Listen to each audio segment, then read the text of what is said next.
The midnight silence was broken only by the soft ticking of the bedside clock as Michael Reynolds twisted in his sheets, trapped in the grip of a recurring nightmare.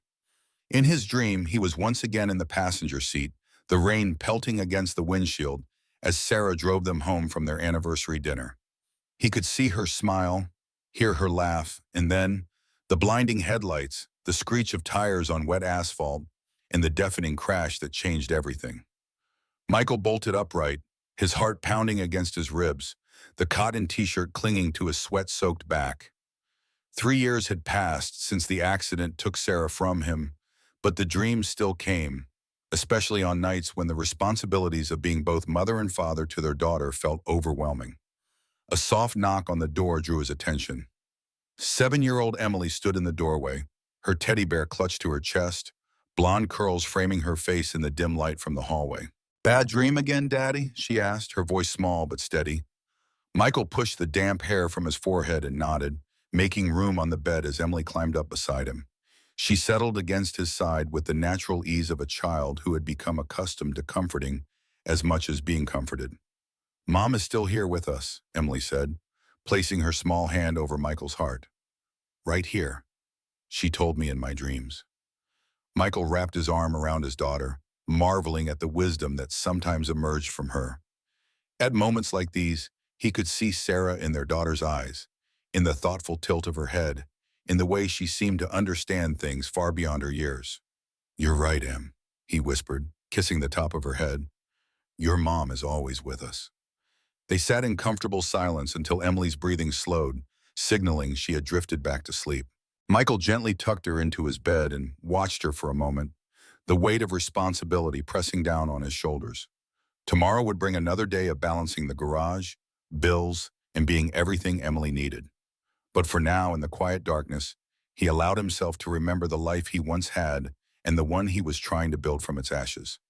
The morning sun streamed through the windows of Reynolds Restoration and Repair as Michael rolled up the large bay door. The familiar smells of motor oil, metal, and the faint hint of leather from the vintage cars he specialized in restoring filled the air. This garage had become his sanctuary, a place where broken things could be made whole again, even if the same couldn't be said for broken hearts. "Morning, Mr. Reynolds," called Hank, the elderly man who lived next door and often stopped by to admire the classic cars. "Got that '67 Mustang firing on all cylinders yet?" Michael smiled, wiping his hands on a shop rag tucked into his belt. "Almost there, Hank. Just waiting on a carburetor part that should arrive today." The garage was modest compared to the high-end auto shops downtown, but what it lacked in size and polish, it made up for in heart and skill. Vintage photographs of classic American cars lined the walls, alongside certificates that spoke to Michael's past life as an automotive engineer for one of Detroit's biggest manufacturers. Tools were meticulously organized on pegboards, each with its rightful place, a system that had served him well since he left the corporate world to open this place after Sarah's death. As he began his morning routine of checking the previous day's work, Michael's mind drifted to the medical bills stacked on his desk at home. Emily's congenital heart condition required surgery, an operation that insurance would only partially cover, leaving him with a mountain of debt he wasn't sure how to climb. The specialist had been clear. The procedure couldn't wait much longer than 6 months. Michael ran his hand along the smooth curve of the Mustang's fender, the cool metal grounding him. Cars made sense to him. They were complex but logical. When something broke, you identified the problem, found the right parts, and fixed it. Life's problems weren't so straightforward. He reached for a socket wrench, ready to lose himself in the meditative rhythm of mechanical work, when the bell above the door jingled.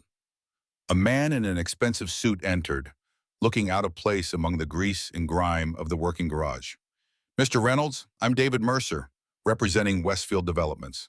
The man extended a hand that Michael hesitantly shook, noting the contrast between his own calloused fingers and the visitor's manicured nails. "What can I do for you, Mr. Mercer?" Michael asked, though a sinking feeling in his stomach that told him this wasn't about car repair. "I'm here on behalf of the property owner, Mrs. Lancaster. As you may know, your lease on this space comes up for renewal in 60 days. Mercer's smile didn't reach his eyes as he handed Michael an envelope. Westfield Developments has made an offer to purchase this entire block for a new commercial development. Mrs. Lancaster has accepted our offer, contingent on delivering the properties vacant. Michael stared at the envelope, the implications hitting him like a physical blow. This garage wasn't just his livelihood, it was his connection to Sarah, who had encouraged him to follow his passion for restoration. It was Emily's second home, where she did homework at a small desk in the office and learned to identify tools and car parts. It was the place he had rebuilt himself after his world collapsed. "So I'm being evicted?" The words tasted bitter in Michael's mouth. "Not exactly," Mercer replied smoothly. "Your lease isn't being renewed. There's a difference, legally speaking. Mrs. Lancaster asked me to express her gratitude for your years as a tenant. Westfield is prepared to offer relocation assistance, a finder's fee for a new location perhaps."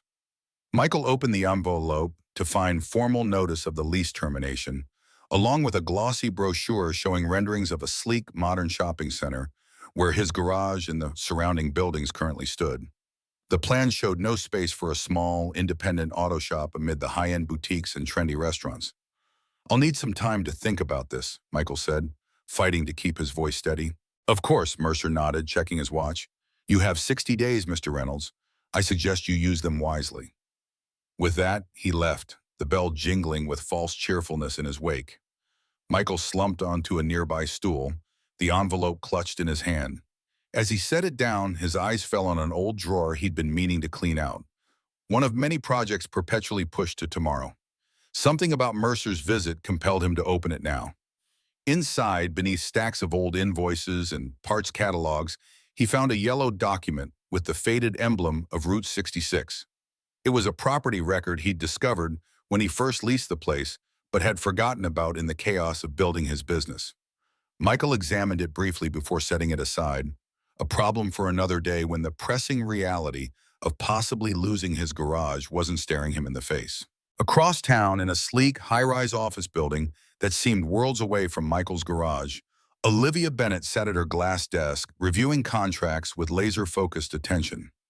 At 35, she had become one of the most respected corporate attorneys at Bennett and Carter Law, the firm her grandfather had founded decades ago. Her corner office offered a panoramic view of the city skyline, a daily reminder of how far she had come and how much she had sacrificed to get there. "Ms. Bennett, your brother is on line 1, her assistant's voice announced through the intercom. Olivia sighed, setting down her pen. Alexander Bennett, CEO of Westfield Developments and her older brother by 3 years, rarely called with good news these days. Their relationship had grown increasingly complicated as his business practices became more aggressive. "Alex, I'm in the middle of preparing for the Harrington deposition," she said, skipping pleasantries. "Hello to you too, Liv," Alexander's smooth voice replied. "I need the paperwork for the Riverside District acquisition expedited. Victor Crane is getting impatient, and you know how he gets when deals stall." Olivia frowned, pulling up the file on her computer. The Riverside District, a charming area of small businesses that had been serving the community for generations, was Alexander's latest target for revitalization, a euphemism for replacing family-owned shops with upscale chains that could afford the rent hikes that inevitably followed. "The environmental impact statement is still pending, Alex. We can't move forward without it." "Find a way to work around it," he replied dismissively. "That's what I pay the firm for. The last piece of property is proving difficult. Some mechanic who doesn't understand the concept of progress. I need this wrapped up cleanly." "You mean legally," Olivia corrected, her voice cooling. "I'll review the contracts, but I won't cut corners, not even for family." Alexander's laugh held no warmth. "Always the idealist, Liv. Just get it done by the end of the week. Oh, and Mom wanted you to bring Madison to Sunday dinner. Don't be late this time." The call ended before she could respond, leaving Olivia with a familiar tension headache building behind her eyes. She glanced at the silver-framed photograph on her desk, her daughter Madison in ballet attire, beaming after her first recital. Guilt washed over her as she realized she'd missed 2 practices this week already. The divorce 2 years ago had been brutal. Discovering her husband's affair with his 26-year-old secretary was painful enough, but his attempt to leverage her career against her in the custody battle had shown her just how little he had ever respected her work. In the end, she had won primary custody of Madison, But the victory often felt hollow on nights when case files kept her at the office while her daughter ate dinner with the nanny. Olivia checked her watch and cursed softly. She had promised to drive Madison to school today. Her daughter's 7th birthday present had been a whole day with Mommy, starting with a breakfast they'd shared at Madison's favorite diner and a rare mother-daughter drive to school in her grandfather's restored Mercedes. Gathering her files into her leather briefcase, Olivia hurried out, instructing her assistant to reschedule her morning meetings. As the elevator descended, she mentally rehearsed her apology to Madison, adding it to the growing collection of moments she wished she could do over. In the parking garage, Olivia approached the gleaming 1960 Mercedes 220 SE Cabriolet that had been her grandfather Thomas Bennett's pride and joy. The classic car, with its elegant lines and butter-soft leather interior, was one of the few personal indulgences she allowed herself. Driving it connected her to her grandfather, the one person in her family who had encouraged her to follow her heart rather than family expectations. Madison was waiting in the lobby of their luxury apartment building, her dark hair pulled into a neat ponytail, small fingers clutching the straps of a backpack almost as big as she was. The disappointment in her eyes when she spotted her mother was quickly masked with the kind of practiced understanding no 7-year-old should have perfected. "I know, Mom," Madison said before Olivia could speak. "Important case, it's okay." "No, it's not okay," Olivia replied, kneeling to meet her daughter's eyes. "But I'm here now and we're going to have that drive to school I promised. Then I'll pick you up this afternoon and we'll do something special. Just us." Madison's smile brightened slightly. "Can we take the special car?" "Absolutely. Grandpa's Mercedes is waiting for us." As they drove through the city streets, Madison chatted about her latest art project and the friendship bracelet she was making for her best friend. Olivia tried to focus on her daughter's words, but Alexander's demands and the looming Harrington deposition kept intruding. She had built her career on meticulous preparation, and today's scheduled disruption meant working through dinner. Again. "Mom, you're doing that thing with your eyebrows," Madison observed, interrupting Olivia's mental to-do list. "What thing, sweetheart?" "When you're thinking about work instead of listening. Dad used to call it your lawyer face." The innocent comment stung, a reminder of how perceptive children could be, and how much of herself she revealed despite her best efforts to compartmentalize. "I'm sorry, Maddie. Tell me more about this bracelet. What colors are you using?" They were approaching Madison's private school when the car's engine made an ominous sound, followed by a series of sputters. The Mercedes, typically as reliable as it was beautiful, began to slow despite Olivia's pressure on the accelerator. Warning lights illuminated the dashboard as the vehicle rolled to a stop half a block from the school gates. "What's happening?" Madison asked, eyes wide. "I'm not sure, honey," Olivia replied, trying the ignition again, with no success. "But don't worry, we'll figure it out." Pulling out her phone, Olivia called the luxury car service she used for the Mercedes, only to learn that their specialized mechanic was on another call and couldn't reach her for at least 2 hours. Frustration mounted as she realized this delay would cascade through her entire schedule, potentially jeopardizing the Harrington prep work. "You should go to school, Maddie," Olivia said, unbuckling her seatbelt. "We can walk from here and I'll deal with the car later." "But Mom, what about Grandpa's car? You always say it's special." Olivia looked at her daughter, struck by the genuine concern in her eyes. Madison was right. This wasn't just any car. It was her grandfather's legacy, the vehicle he had lovingly maintained until Parkinson's had taken the steadiness from his hands. The thought of leaving it on the street felt wrong, almost disrespectful to his memory. "You're right," Olivia conceded. "Let me make a few calls and see if there's someone who can help us sooner." As she spoke with a second service provider and received the same 2-hour estimate, Olivia noticed a man walking past, his attention caught by the distinctive lines of the vintage Mercedes. He slowed, his experienced eye clearly assessing the vehicle with appreciation rather than casual interest. The man was in his mid-30s with the solid build of someone who worked with his hands. His worn jeans and gray t-shirt bearing a logo she couldn't quite make out contrasted sharply with the business attire of the parents dropping children off at the prestigious school. Yet there was something in his confident posture and the intelligent assessment in his eyes that made Olivia hesitate to dismiss him as just another passerby. "Excuse me," he called, approaching the car with a respectful distance. "Having trouble with your Mercedes?" Olivia's initial wariness, a reflex developed through years of city living, was tempered by the genuine concern in his voice. Yes, it just stopped running. The service company can't get here for 2 hours. The man nodded, hands resting comfortably at his sides. I'm Michael Reynolds. I own Reynolds Restoration and Repair about 5 blocks from here. I specialize in classic cars, particularly German models from this era. Would you mind if I took a look? Olivia hesitated, years of cautious living warring with practical necessity. Madison, however, has no such reservations. Can you fix Grandpa's car, Mr. Reynolds? She asked, leaning out the passenger window. It's my mom's favorite thing in the whole world. Michael smiled at the little girl, his expression softening. Well, I'd certainly like to try. These old Mercedes are special machines. They don't make them like this anymore. Something in his tone, a genuine reverence for the craftsmanship of the vehicle, convinced Olivia. That would be very kind, Mr. Reynolds. I'm Olivia Bennett, and this is my daughter, Madison. Michael nodded politely and moved to the front of the car. May I? He asked, gesturing to the hood. Of course, Viteshno. With practiced ease, he released the hood latch and propped it open, revealing the immaculately maintained engine beneath. His hands moved with the confidence of someone intimately familiar with the mechanics, checking connections and examining components. When did you last drive it? He asked, glancing back at Olivia. About a week ago. It's been running perfectly. Michael nodded, continuing his inspection. Whoever's been maintaining this has done an excellent job. These W128 cabriolets are rare. There were only about 1,100 made. Is this the original Einspritz motor fuel injection system? Olivia blinked, surprised by his specific knowledge. Yes, my grandfather insisted on keeping it as authentic as possible. He imported parts from Germany when needed. Your grandfather had excellent taste, Michael remarked, a note of genuine admiration in his voice. After a few more minutes of examination, he straightened. Good news.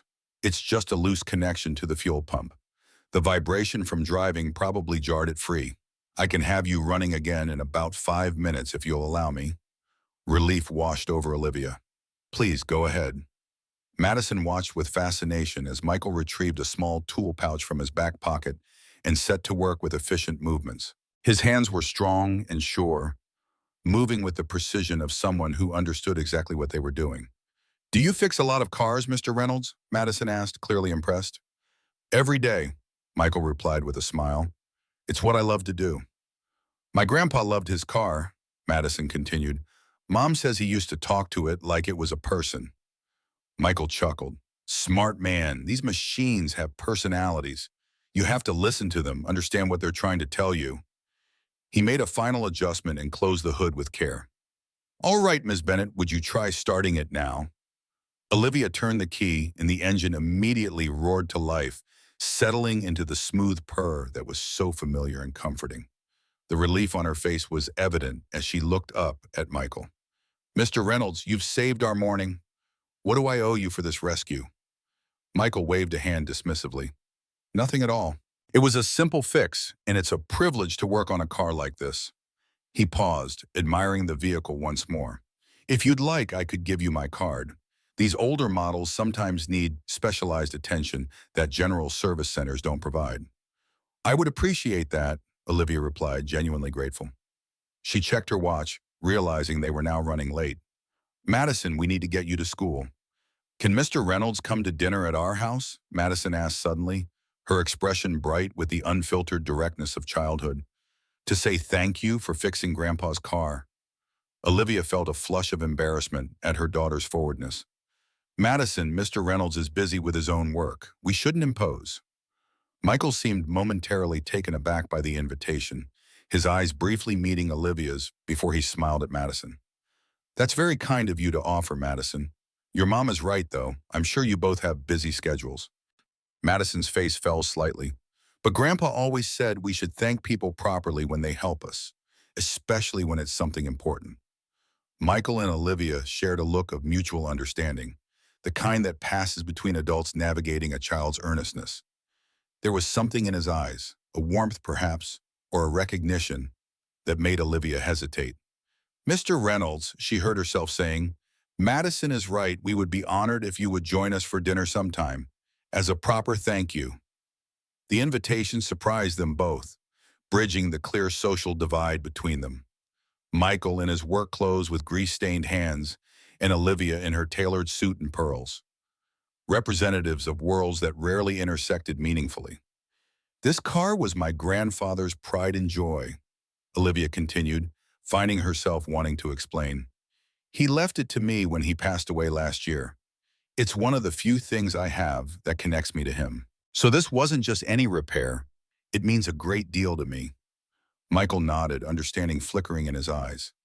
"In that case, I'd be happy to accept, though I should warn you, I usually come with a +1. My daughter Emily is about Madison's age." Madison's eyes lit up. "She can come too. We can show her my art room while the grown-ups talk about boring stuff." Olivia laughed, a genuine sound that seemed to surprise even her. "It's settled then. Would Friday evening work? Say, 7 o'clock?" Michael hesitated, and Olivia could see him mentally rearranging something. "Friday at 7 would be fine. Should I bring anything?" "Just yourselves," Olivia replied, writing her address on the back of her business card and handing it to him. She accepted his card in return, noting the simple logo of Reynolds Restoration and Repair. As Madison waved goodbye to Michael and they pulled away toward the school, Olivia found herself wondering about the man who had so easily fixed her grandfather's OR and why the thought of Friday's dinner made her both nervous and, unexpectedly, a little excited. "Mom," Madison said thoughtfully as they approached the school, "Mr. Reynolds seems nice. Not like Dad's friends who always talk about money and boring stuff. He knows about things that matter." Olivia glanced at her perceptive daughter. "And what matters?" According to Madison Bennett, the little girl considered the question with a seriousness that sometimes startled Olivia. "Taking care of special things, like how you take care of me, and how Mr. Reynolds takes care of old cars that people love." As they pulled up to the school entrance, Olivia leaned over to kiss Madison's forehead. "You're pretty wise for someone who still sleeps with a nightlight, you know that?" Madison grinned, gathering her backpack. "That's what Grandpa always said, too." Watching her daughter join the stream of uniformed children entering the school, Olivia sat for a moment in the idling Mercedes, feeling the vibration of the engine Thomas Bennett had so loved. Her schedule was in disarray, her brother was pressuring her about contracts she wasn't comfortable with, and she had just invited a stranger to dinner. Yet somehow, for the first time in months, something felt right, as if the universe had momentarily aligned to remind her that life wasn't just about contracts and deadlines and maintaining appearances. Sometimes it was about loose connections that needed to be tightened, in engines and perhaps in hearts as well. Have you ever had a chance encounter that changed the course of your life? A moment where you looked back and realized that if one small thing had been different, if you'd left 5 minutes earlier, taken another route, or ignored that feeling that made you stop and help someone, your entire future would have unfolded differently? Life has a funny way of bringing people together at exactly the right moment, doesn't it? Let us know in the comments if you've experienced one of these pivotal meetings that seemed like chance but felt like destiny. Friday evening arrived faster than Michael had anticipated. Standing in front of the bathroom mirror, he adjusted the collar of his navy button-down shirt, the newest item in his wardrobe, purchased specifically for tonight's dinner. Emily sat on the closed toilet lid beside him, swinging her legs and watching him with curious eyes. "Why are you so nervous, Daddy?" she asked, tilting her head. "Is it because the lady is rich?" Michael paused mid-motion, caught off guard by his daughter's directness. "What makes you think Ms. Bennett is rich?" Emily rolled her eyes with the exaggerated patience of a child explaining something obvious. "You said she has a fancy old car and lives in the tall buildings downtown. And you made me wear my church dress." She tugged at the hem of her floral dress, which they both knew she only wore on special occasions. "I'm not nervous," Michael insisted, though the slight tremor in his hands as he combed his hair suggested otherwise. "And we're dressing nicely because it's polite when someone invites you to dinner." The truth was more complicated than he wanted to admit, even to himself. When he'd entered the address Olivia had given him into his phone, he discovered she lived in the Monarch, one of the most exclusive residential buildings in the city, where monthly HOA fees probably exceeded his garage's rent. The realization had created a knot of anxiety in his stomach that had been growing all week. "We don't have to go," Emily said, suddenly serious. We could stay home and watch movies instead. Michael knelt down to meet his daughter's eyes, recognizing the insecurity behind her suggestion. Since Sarah's death, they had become a self-contained unit, rarely venturing outside their comfortable routine of garage, school, and home. This dinner represented something new and unknown for both of them. Madison seemed really excited to meet you, he said gently, and I think you might like her too. Plus, I promised to help Ms. Bennett if she has any more car troubles. A Reynolds always keeps their word, right? Emily nodded solemnly. That's what Mom used to say. That's right. Michael stood, offering his hand. Ready for an adventure, Em? Ready, she agreed, her small hand fitting perfectly in his. The drive to the Monarch took them from their modest neighborhood of small homes and family-owned businesses to the gleaming high-rises of downtown. As the garage came into view, with its uniformed attendant and polished floors that seemed too nice for actual cars, Michael felt increasingly out of place in his 12-year-old Ford pickup. The attendant, however, was politely professional, directing them to a visitor's space with no indication that the truck didn't belong among the luxury vehicles surrounding it. In the elevator, Michael noticed Emily's wide-eyed reflection in the mirrored walls as they ascended to the 32nd floor. It's like a castle in the sky, she whispered, pressing her face to the glass wall that offered a panoramic view of the city lights below. The elevator opened directly into a private foyer, where a single door was adorned with an elegant brass plaque reading 32A Bennett. Michael took a deep breath before ringing the bell, Emily's hand clutched tightly in his.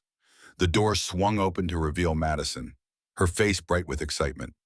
You came! Mom, they're here, she called over her shoulder before turning back to them. Hi, Mr. Reynolds. Is this Emily? I like your dress. Do you want to see my art room? I have all kinds of paints and clay and stuff. Before either Michael or Emily could respond, Olivia appeared behind her daughter, placing a gentle hand on Madison's shoulder. Let our guests at least come inside before you whisk Emily away, sweetheart. Michael was struck by the transformation from the polished professional he had met on the street to the woman before him now. Olivia's hair was loose around her shoulders, and she had exchanged her business suit for dark jeans and a simple but elegant sweater. The effect was somehow both more approachable and more beautiful. Welcome to our home, she said, stepping aside to let them enter. I'm so glad you could pay it.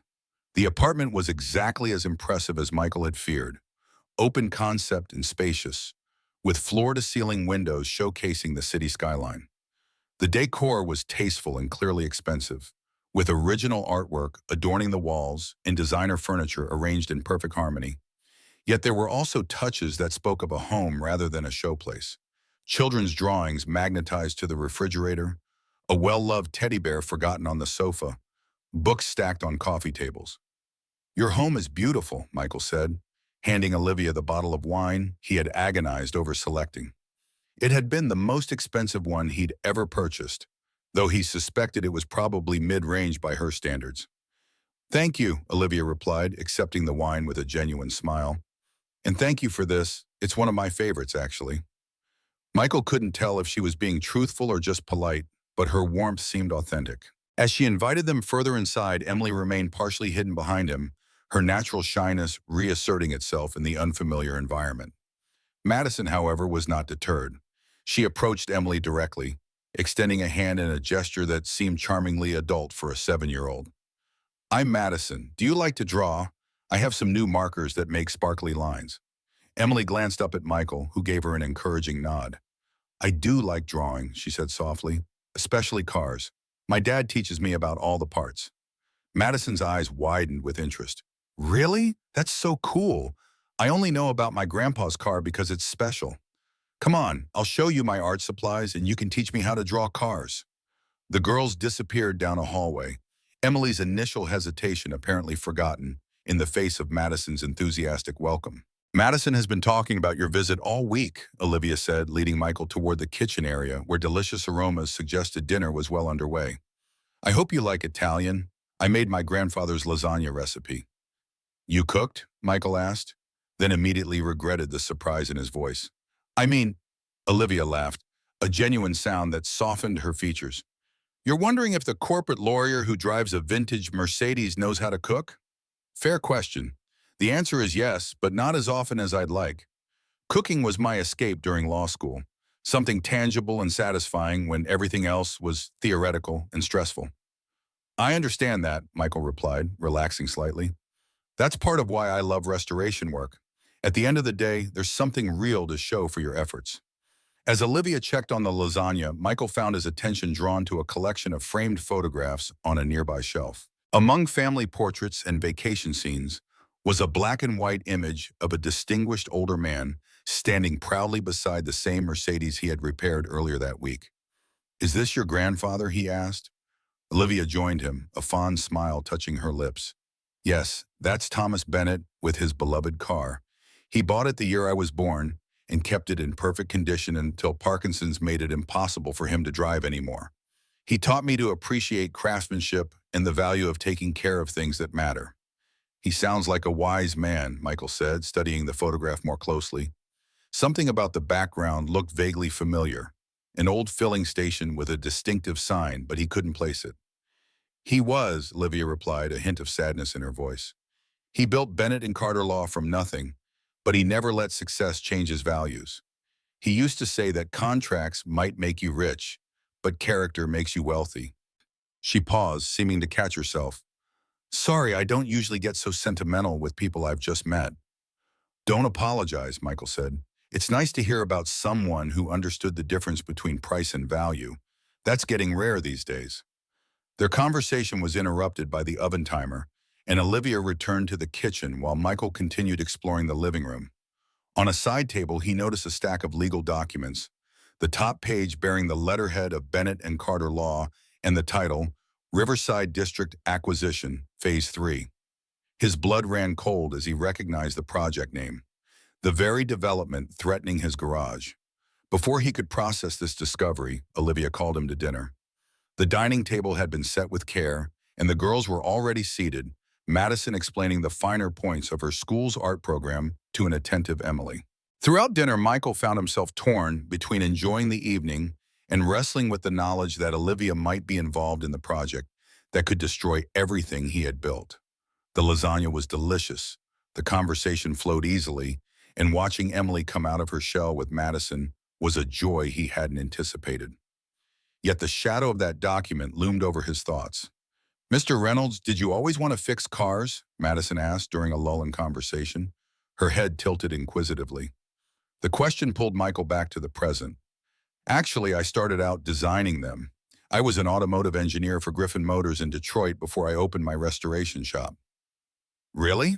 Olivia looked genuinely surprised. "What made you change paths?" Michael hesitated, unsure how much of his story to share. "Life circumstances," he said finally. "After my wife passed away, I needed a more flexible schedule for Emily. And I'd always loved the hands-on work of restoration, bringing something back to its original glory rather than just designing new parts to replace the old." Understanding softened Olivia's expression. "I'm sorry about your wife. That must have been incredibly difficult." "It was," Michael acknowledged. "Still is sometimes. But we've found our way, haven't we, Em?" Emily nodded, tomato sauce adorning her chin. "Daddy can fix anything," she said with absolute confidence. "Cars, toasters, my bike, everything except hearts. He says those have to heal on their own." A moment of silence followed this innocent observation, the simple wisdom of it touching everyone at the table. Olivia's eyes met Michael's across the table, a look of recognition passing between them, the shared understanding of loss and rebuilding that transcended their different circumstances. After dinner, the girls returned to Madison's art room, while Michael helped Olivia clear the table, falling into an easy rhythm of cooperation. "Madison seems to be good for Emily," Michael observed, watching his normally reserved daughter chattering animatedly as they disappeared down the hall. "She hasn't connected with another child like this since before Sarah died." "They do seem to have hit it off," Olivia agreed, loading the dishwasher with practiced efficiency. "Madison doesn't have many close friends. Between my work schedule and her father's inconsistent presence, playdates haven't been a priority. I sometimes worry she's too adult for her own good." Michael nodded, understanding all too well. "Emily's the same way. When you're raised around mostly adults, you start to think like one." As they finished the dishes, Olivia offered Michael a tour of the apartment. In Madison's art room, they found the girls deeply engaged in creating a collaborative masterpiece. Emily drawing detailed car outlines that Madison filled with vibrant colors and patterns. "Look, Dad," Emily called excitedly. "Madison is teaching me about complementary colors, and I'm teaching her how to draw us a 57 Chevy." "That's fantastic, Em," Michael replied, genuinely pleased to see his daughter so animated. "You two make a good team." The tour continued to Olivia's home office, a space that reflected her professional success with its elegant desk and law degrees prominently displayed. Yet here too were personal touches.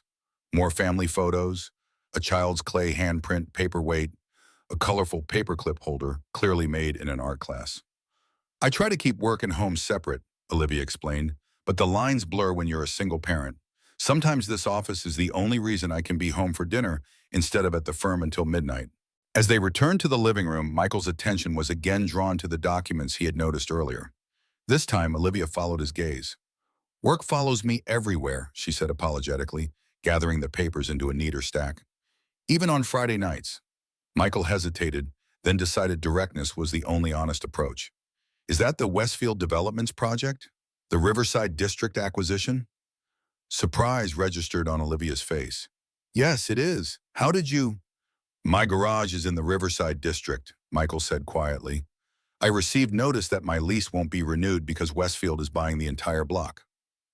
Understanding dawned in Olivia's eyes, followed by something that looked like genuine regret. "Michael, I had no idea. The firm represents Westfield, but I didn't make the connection." She shook her head. "The world is smaller than we think, isn't it?" "Apparently so," Michael agreed, his tone more resigned than angry. "I suppose this makes tonight a bit awkward." Olivia set the papers down, turning to face him fully. "It doesn't have to. Business is business, but this," she gestured between them, "this is just two people who met by chance and whose daughters happen to like each other." "Is it that simple?" Michael asked, not entirely convinced. "No," Olivia admitted with surprising candor. "It's not simple at all, but I've learned that few worthwhile things in life are." Their conversation was interrupted by the girls returning to show off their completed artwork. A fantastical scene featuring a rainbow-colored classic car driving through a landscape that seemed to combine elements of city and countryside, with two small figures waving from the windows. "It's us," Madison explained proudly. "Me and Emily going on an adventure in a magic car that can go anywhere." "Even to the moon," Emily added seriously. "Madison said we need dreams that are big enough to scare us a little." Michael and Olivia exchanged glances, the tension of moments before softening in the face of their daughter's innocent collaboration. Whatever complications existed in the adult world, in that moment, it was hard to see them as insurmountable. As the evening drew to a close and it came time to leave, Madison impulsively hugged Emily goodbye, extracting a promise to come back soon. The girls had exchanged drawings, each proudly clutching the other's artwork. "Thank you for dinner," Michael said as they stood at the door. "It was unexpected in many ways, but I'm glad we came." "So am I," Olivia replied. She hesitated, then added, "About the Riverside project. I can't make any promises, but I'll look into it more closely. There might be aspects I'm not fully aware of." Michael nodded, appreciating her honesty even if it offered little concrete hope. "That's all anyone can ask. Good night, Olivia." In the elevator descending from the 32nd floor, Emily held her new drawing carefully, a thoughtful expression on her face. "Dad," she said finally, "I really like Madison, and I think her mom is nice too." "They are nice," Michael agreed, wondering how to explain the complications of adult life to a 7-year-old. "Madison said her mom is lonely sometimes, even though she has a big important mom and lots of money," Emily continued. "Just like you get lonely sometimes, even though you have me in the garage and can fix anything." Michael looked down at his perceptive daughter, once again taken aback by her insight. "Being a grown-up is complicated, Em." "I know," she said with the certainty of childhood. "But maybe you and Mrs. Bennet could help each other not be lonely, like me and Madison are going to be best friends." As they reached his truck in the parking garage, Michael lifted Emily into her booster seat, mulling over her simple suggestion. If only adult relationships could be forged with the straightforward honesty of children, who saw connections where adults saw complications.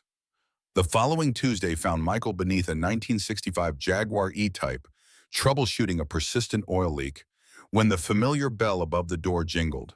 Sliding out from under the car, he was surprised to see Alexander Bennett standing in his garage, looking as out of place in his tailored suit as a peacock in a chicken coop. "Mr. Reynolds," Alexander said, his tone pleasant, but with an edge of condescension, "I hope I'm not interrupting your work."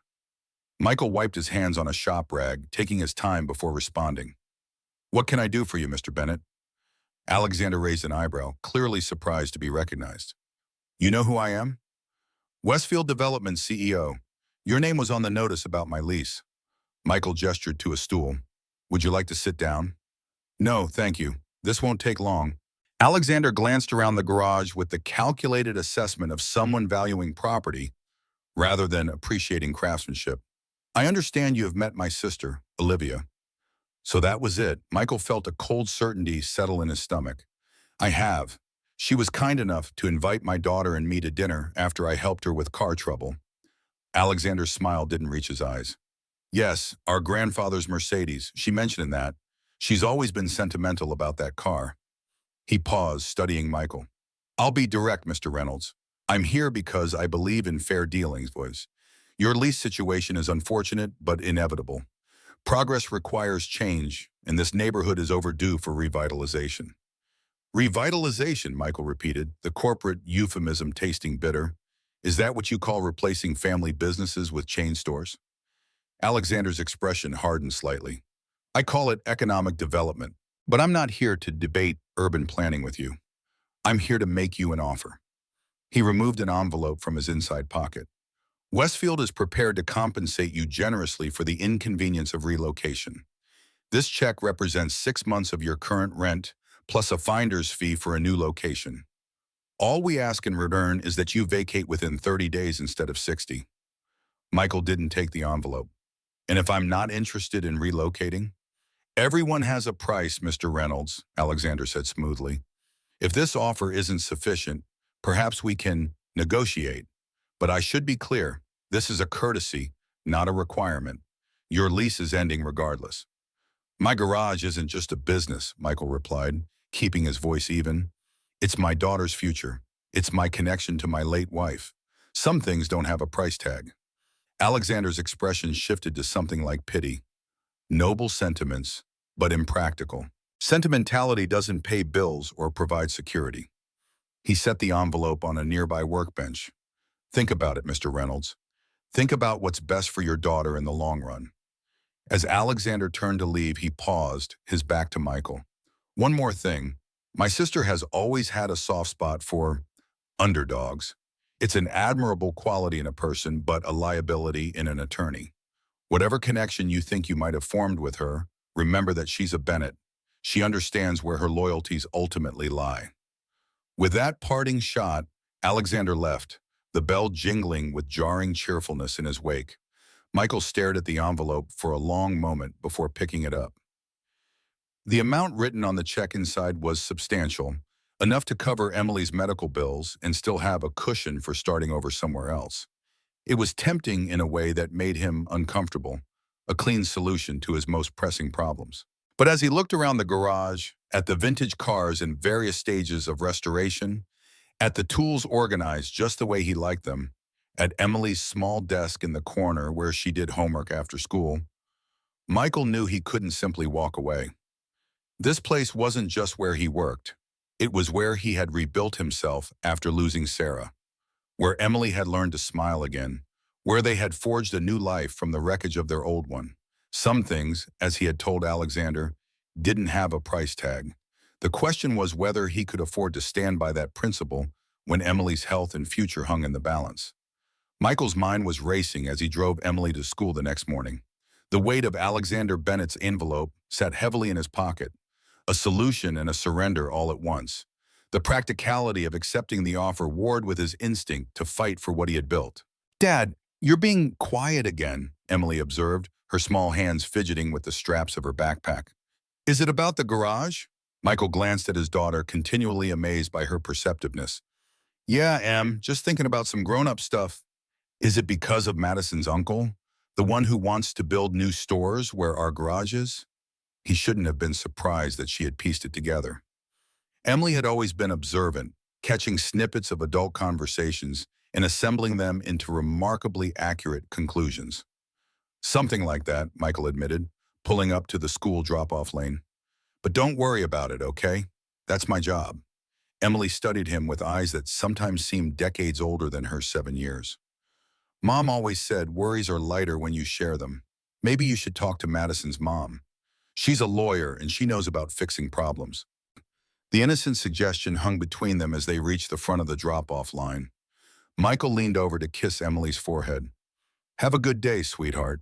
Mrs. Parker is picking you up for your doctor's appointment this afternoon, remember? I'll meet you there.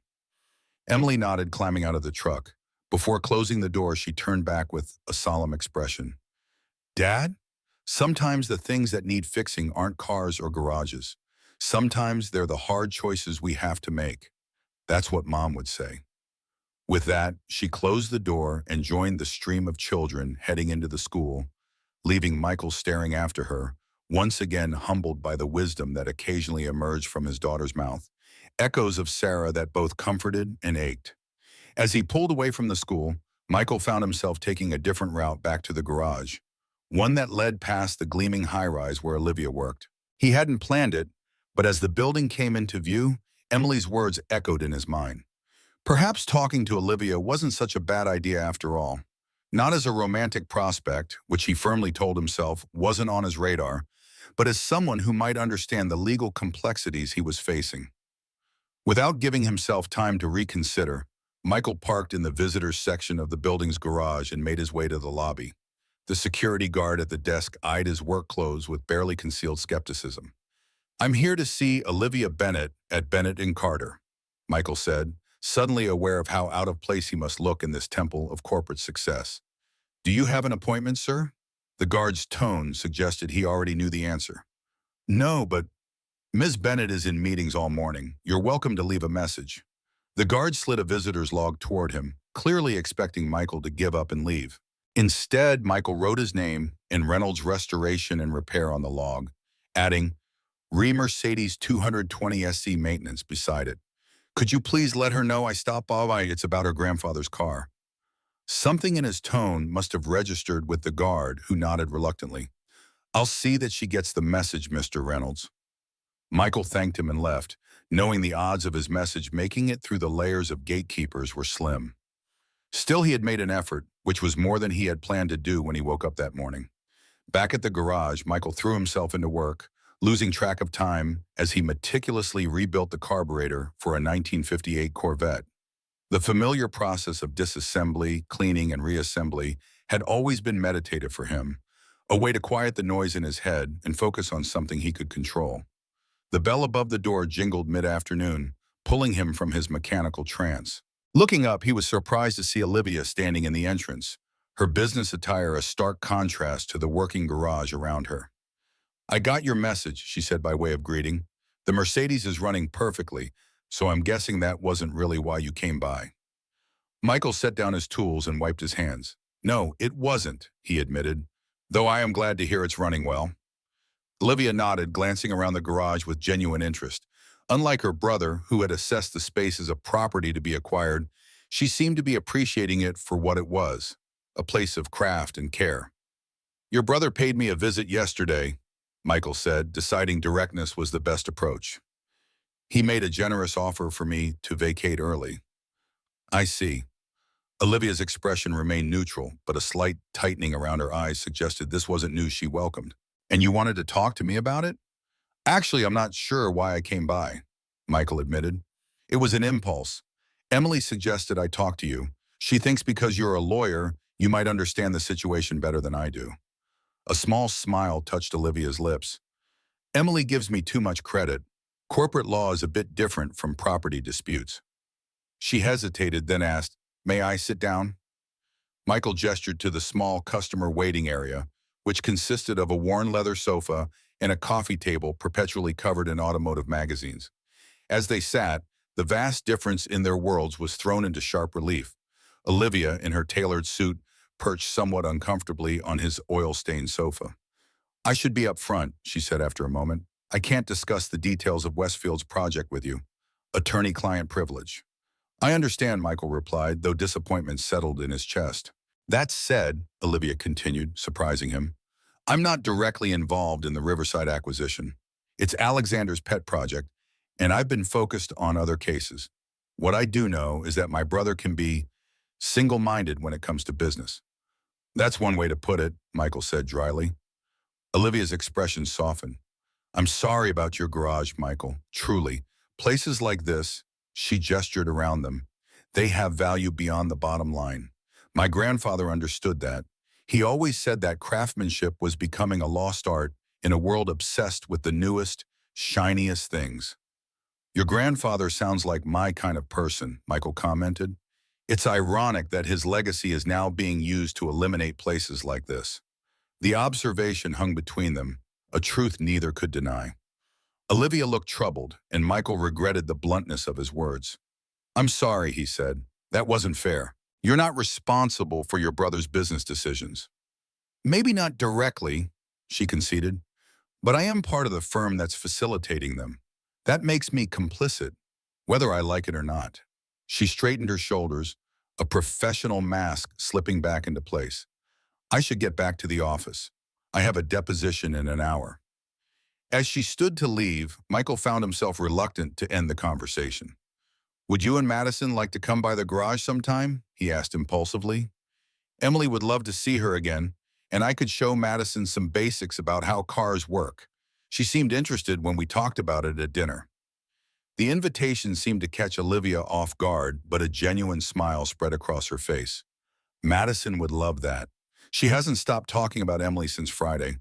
How about this weekend? Saturday afternoon? Saturday works, Michael agreed, surprised at how pleased he felt about the prospect. Around 2? We'll be here. Olivia hesitated at the door, then turned back. Michael, I know this situation with the garage is difficult. For what it's worth, I think what you've built here is special. Not many people have the courage to follow their passion the way you have. Before he could respond, she was gone, leaving behind only the lingering scent of her perfume, something subtle and elegant that seemed out of place in the garage, yet somehow made perfect sense. Have you ever found yourself caught between different worlds, whether it's social classes, career paths, or just different ways of seeing the world? These boundaries can seem impossible to cross. Yet sometimes the most meaningful connections happen when we step outside our comfort zones and build bridges across these divides. What unexpected connections have changed your perspective? Share your experience in the comments below. Saturday arrived with the kind of perfect autumn weather that seemed designed for new beginnings. Michael spent the morning tidying the garage, clearing space for their visitors, and setting up a simple demonstration area where Madison could safely learn about automotive basics. Emily was unusually excited, changing her outfit twice before settling on jeans and her favorite t-shirt with a vintage car print that Michael had given her for her last birthday. She had even created a special welcome sign for Madison, decorated with colorful drawings of cars and hearts. Do you think Madison will like learning about cars? Emily asked as she arranged a collection of safe parts for the demonstration. Spark plugs, air filters, and a small tire that had been cleaned thoroughly. I'm sure she will, Michael replied, touched by his daughter's enthusiasm. You're a good teacher, Em. Just like you, Dad, she said with a smile that momentarily transformed her face into a mirror image of Sarah's. The thought of his late wife brought a bittersweet pang. Sarah would have loved seeing Emily like this, animated, planning, connecting with a new friend. It was these moments when her absence felt most acute, these milestones she should have been part of. At precisely 2 o'clock, a sleek black SUV pulled up outside the garage. Madison burst out before Olivia had fully parked, racing toward Emily with the unfiltered excitement only children can express so openly. We're here. I brought my drawing pad so we can make car designs, Madison called, waving a professional-looking art portfolio that was almost as big as she was. Emily's face lit up as she ran to meet her friend, all shyness forgotten. The girls immediately fell into animated conversation, Madison admiring the welcome sign while Emily explained the day's planned activities. Olivia emerged from the SUV more sedately, dressed casually in jeans and a simple blue blouse, a marked departure from her business attire. Michael was struck by how different she looked, more relaxed and somehow more authentic. This is quite the welcome, Olivia commented, nodding toward the sign. Emily must have put a lot of work into it. She's been planning this all week, Michael admitted. It's good to see her so excited about something. The past few years haven't given her many reasons to be. Olivia's expression softened with understanding. Madison, too. Since the divorce, she's had to grow up too fast. It's nice to see her just being a kid again. The afternoon unfolded with an easy rhythm that surprised them all. Michael guided the girls through basic automotive concepts, showing Madison how to check oil levels and explaining how the different systems in a car work together, while Emily proudly demonstrated her knowledge as his assistant. Madison proved to be an attentive student, asking thoughtful questions that showed genuine interest. "So the engine is like the heart of the car?" she asked at one point, making a connection that delighted Michael. "Exactly right," he confirmed. "And like a heart, it needs proper care and maintenance to keep everything running smoothly." "Just like people," Madison observed with childish wisdom. "My grandpa always said you have to take care of what matters, or it falls apart." The innocent comment hung in the air for a moment, resonating with a truth that transcended automobiles. Michael and Olivia exchanged glances, a silent acknowledgement passing between them of the wisdom that sometimes emerged from children's mouths. While the girls were occupied with drawing their dream cars on a clean section of the garage floor, Olivia wandered over to a vintage Aston Martin that sat partially restored in the corner. "This is beautiful," she commented, running her hand lightly over the curve of the fender. "I didn't realize restoration work was so detailed." "Most people don't," Michael replied, joining her. "They see the finished product and think it's just about making an old car look pretty again. But it's really about preserving history, understanding how these machines were built, the craftsmanship that went into them, and keeping that alive." "Like what my grandfather did with his Mercedes," Olivia mused. "Exactly. Cars like these weren't just transportation. They were works of art, built by people who took pride in their craft. Mass production has its place, but something gets lost when everything becomes disposable." Olivia nodded thoughtfully. "My grandfather used to say the same thing about the law. He built his practice on relationships and trust, knowing his clients as people, not just billable hours.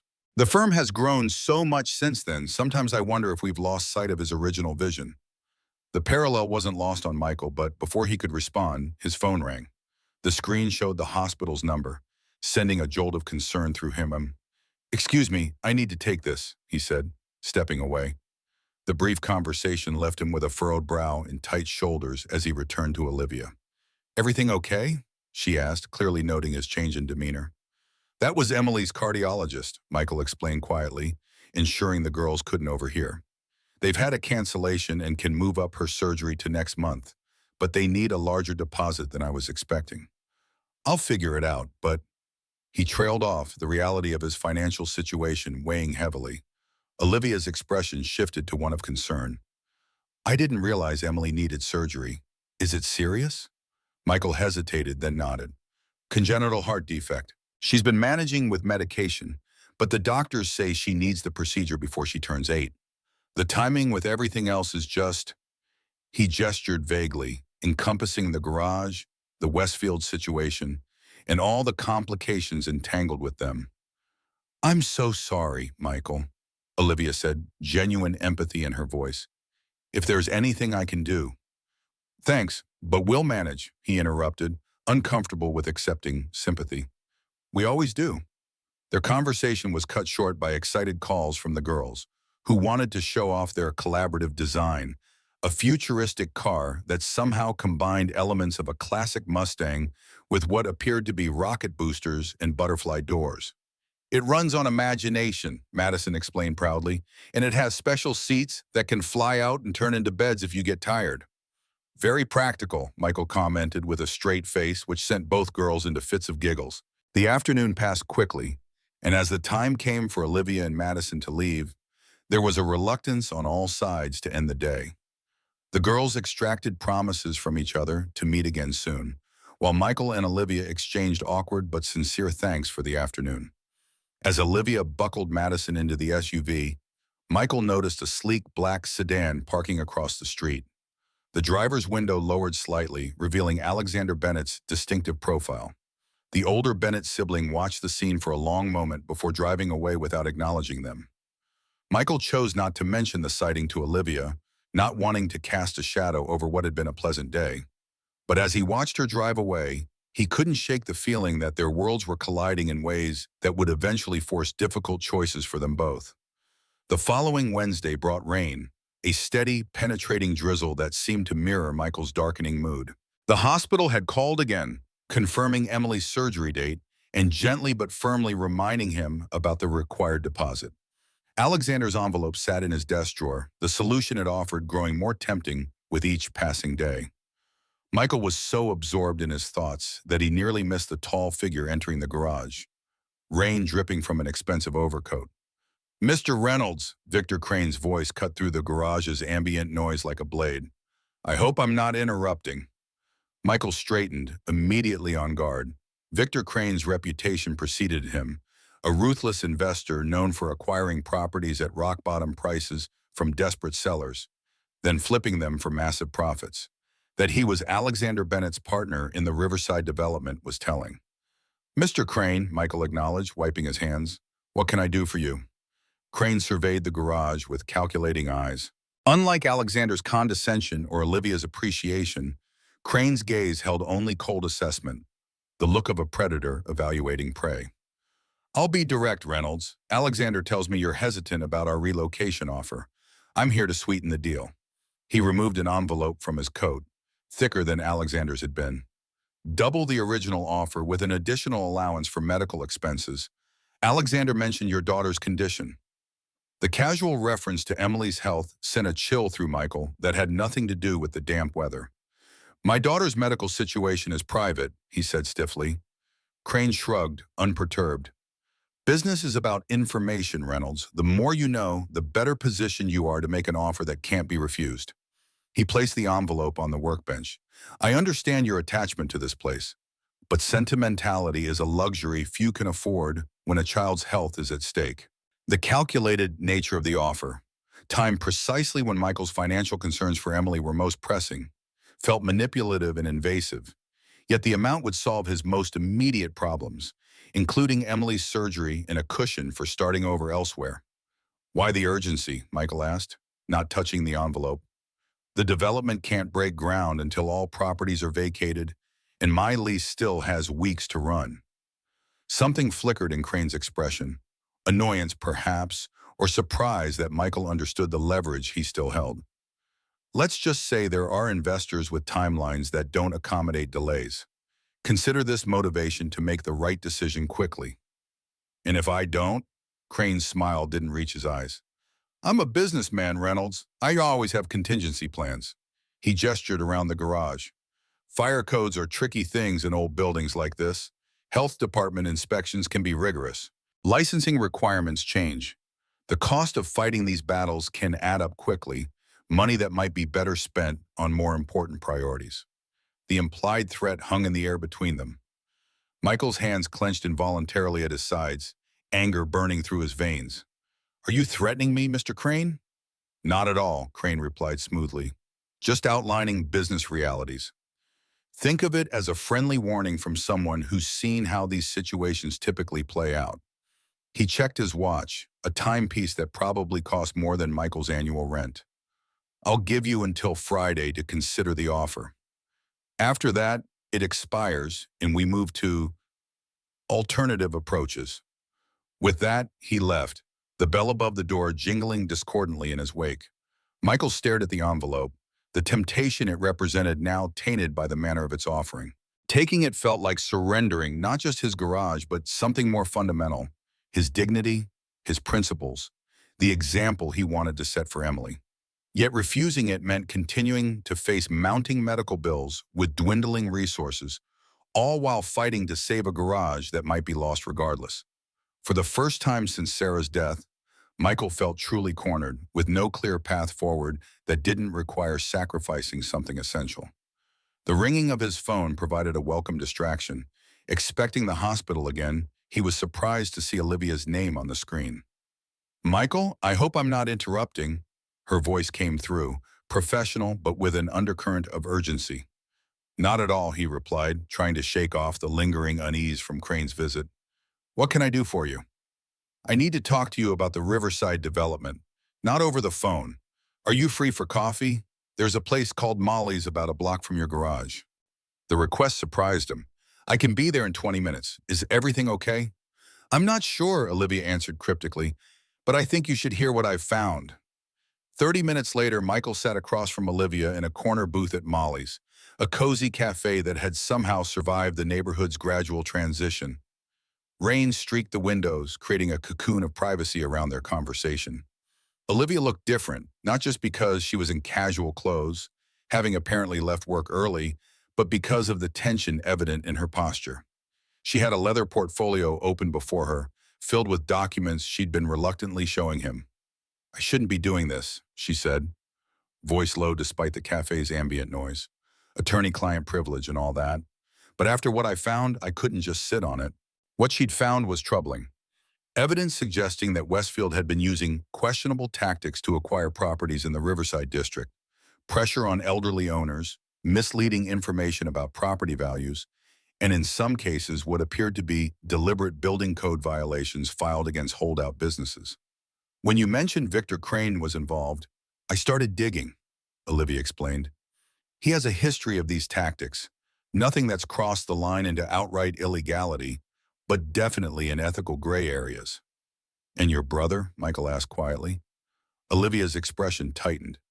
Alexander's always been ambitious, but this, she gestured at the documents, this isn't how our grandfather built the firm. This isn't who we're supposed to be. The vulnerability in her admission struck Michael. This wasn't just about his garage anymore.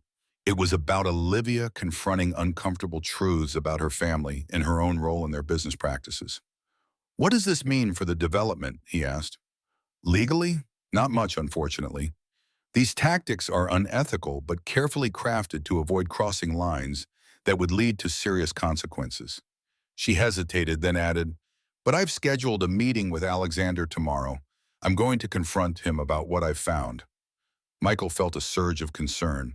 Is that wise? From what I've seen of your brother, he doesn't take opposition well. Probably not, Olivia admitted with a wry smile, but it's necessary. The Bennett name means something in this city. It stands for integrity, or at least it used to. I can't just look the other way. Her determination impressed him, even as he worried about the position she was putting herself in. What can I do to help? Just keep doing what you're doing, she replied. Don't accept Crane's offer, no matter how tempting it might be.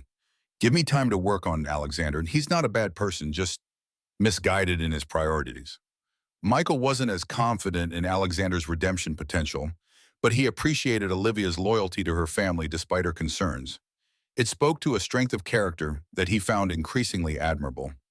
As they prepared to leave, Michael hesitated, then decided to share his own news. Emily's surgery has been moved up to next month, he said.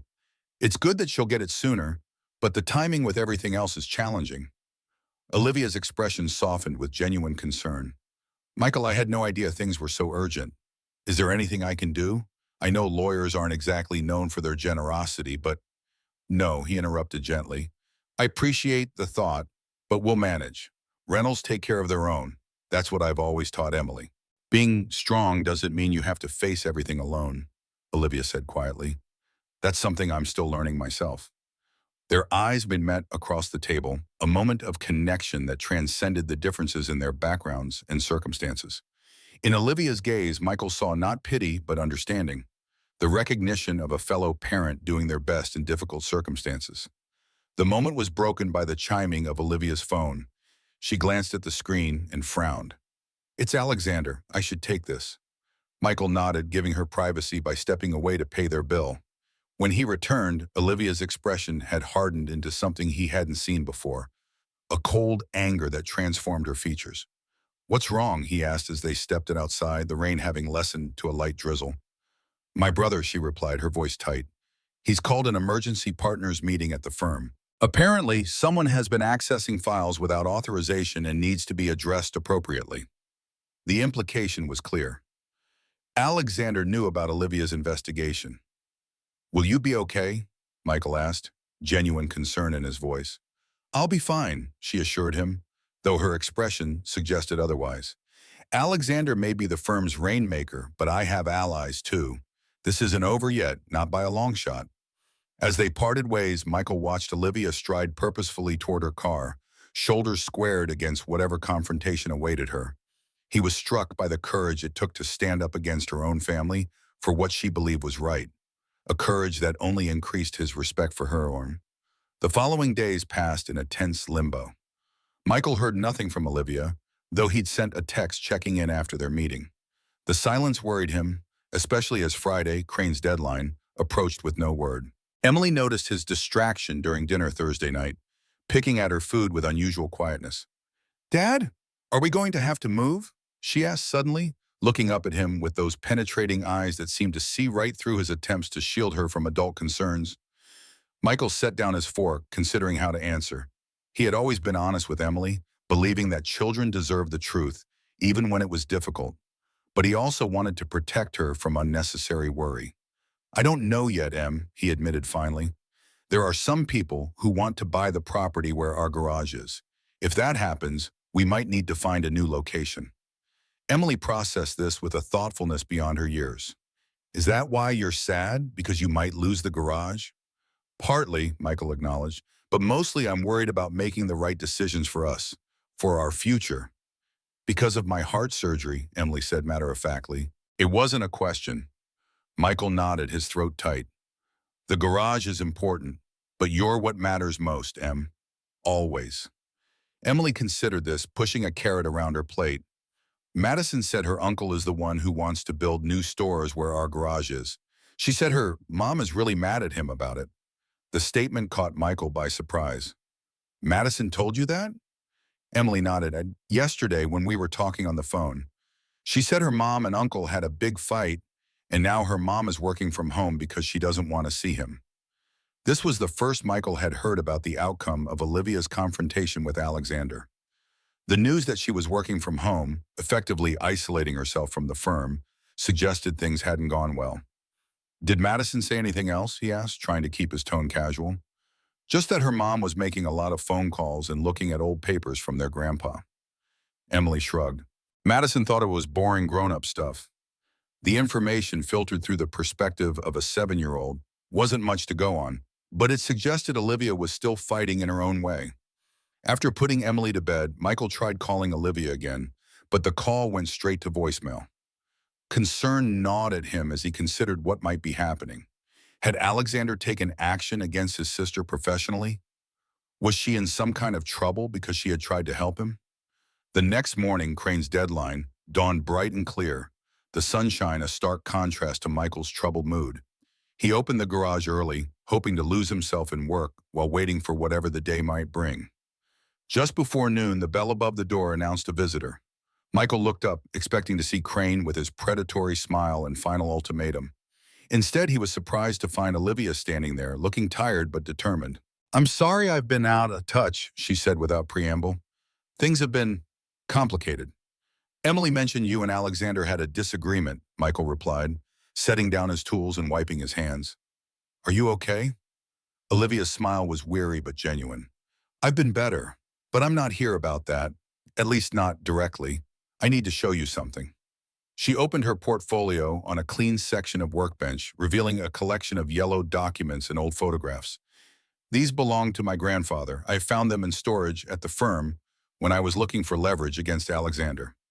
Michael leaned in, his attention caught by a familiar image, a photograph of a gas station from the 1960s with a distinctive sign that matched the one in the document he'd found in his garage drawer. "This was Route 66 Auto Service," Olivia explained, pointing to the photo. "My grandfather's first business before he became a lawyer. He opened it after returning from Korea, ran it for about 5 years before going to law school." Michael stared at the photo, recognition dawning. "This is my garage," he said slowly, "before it was renovated. Look at the window configuration, the roof line. It's the same building." Olivia nodded, excitement in her eyes. "Exactly. And there's more." She pulled out another document, a deed of sale dated 1965. "Thomas Bennett sold the garage to William Reynolds. Any relation?"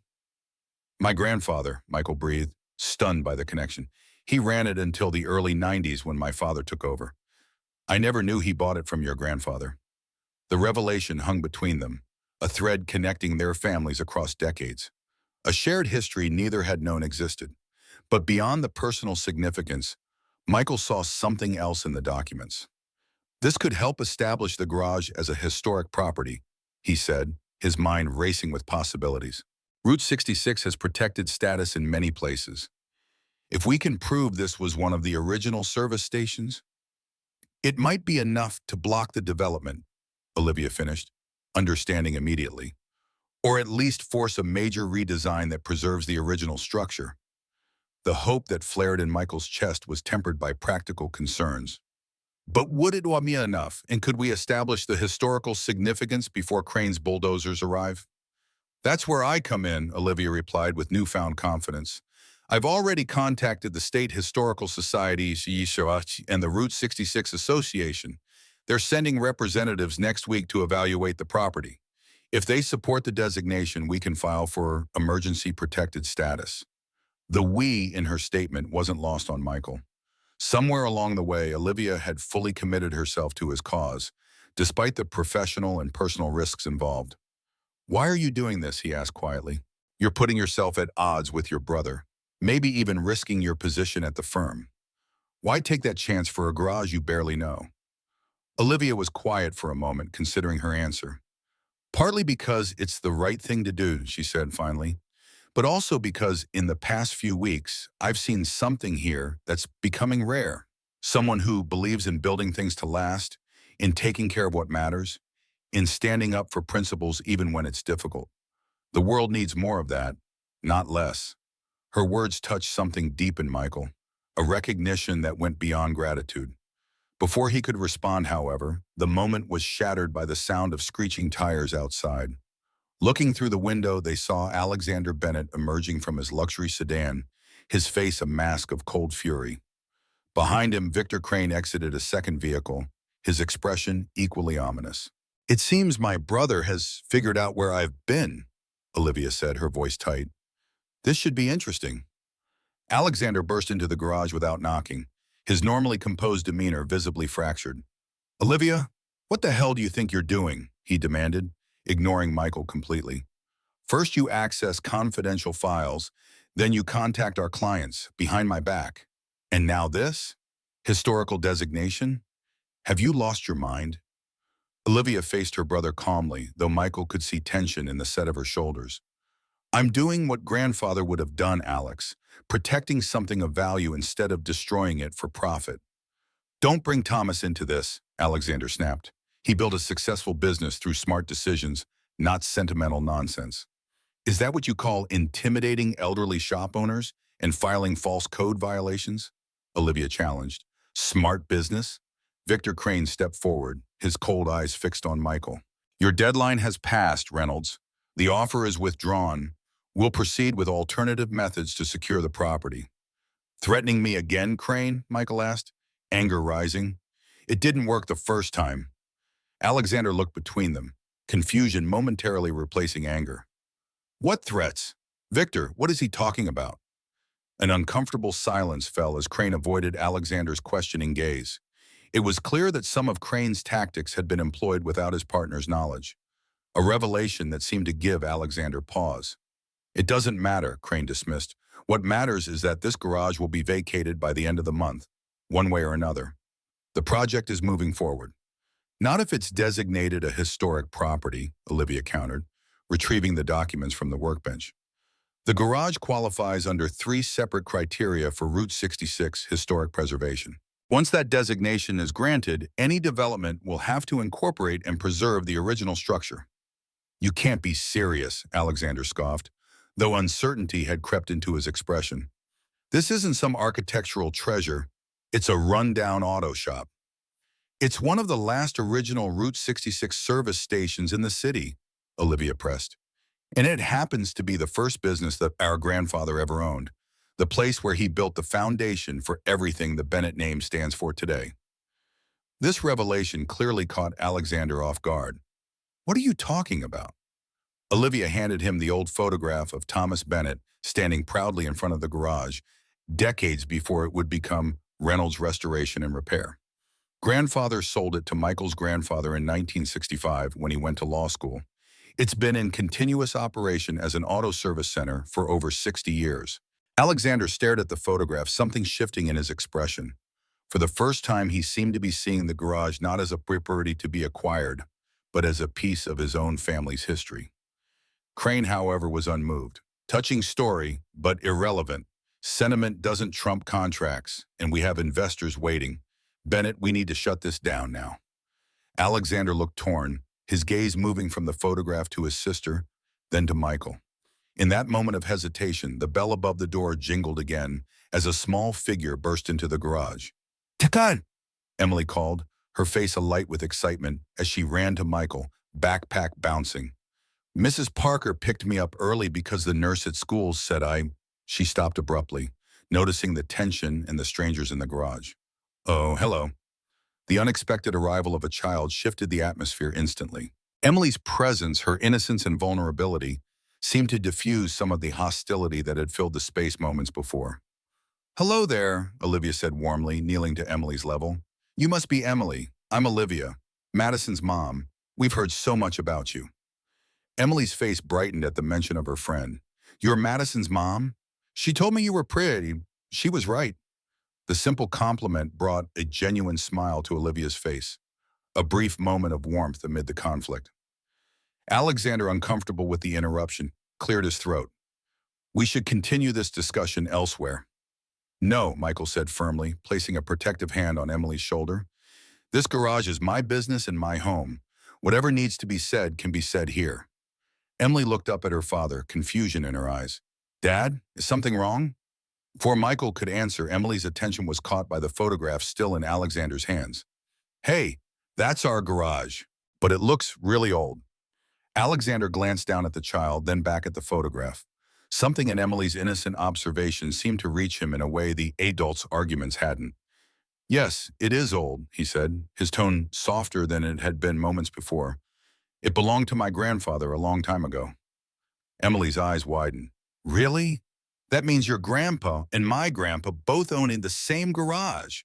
That's like garage cousins or something."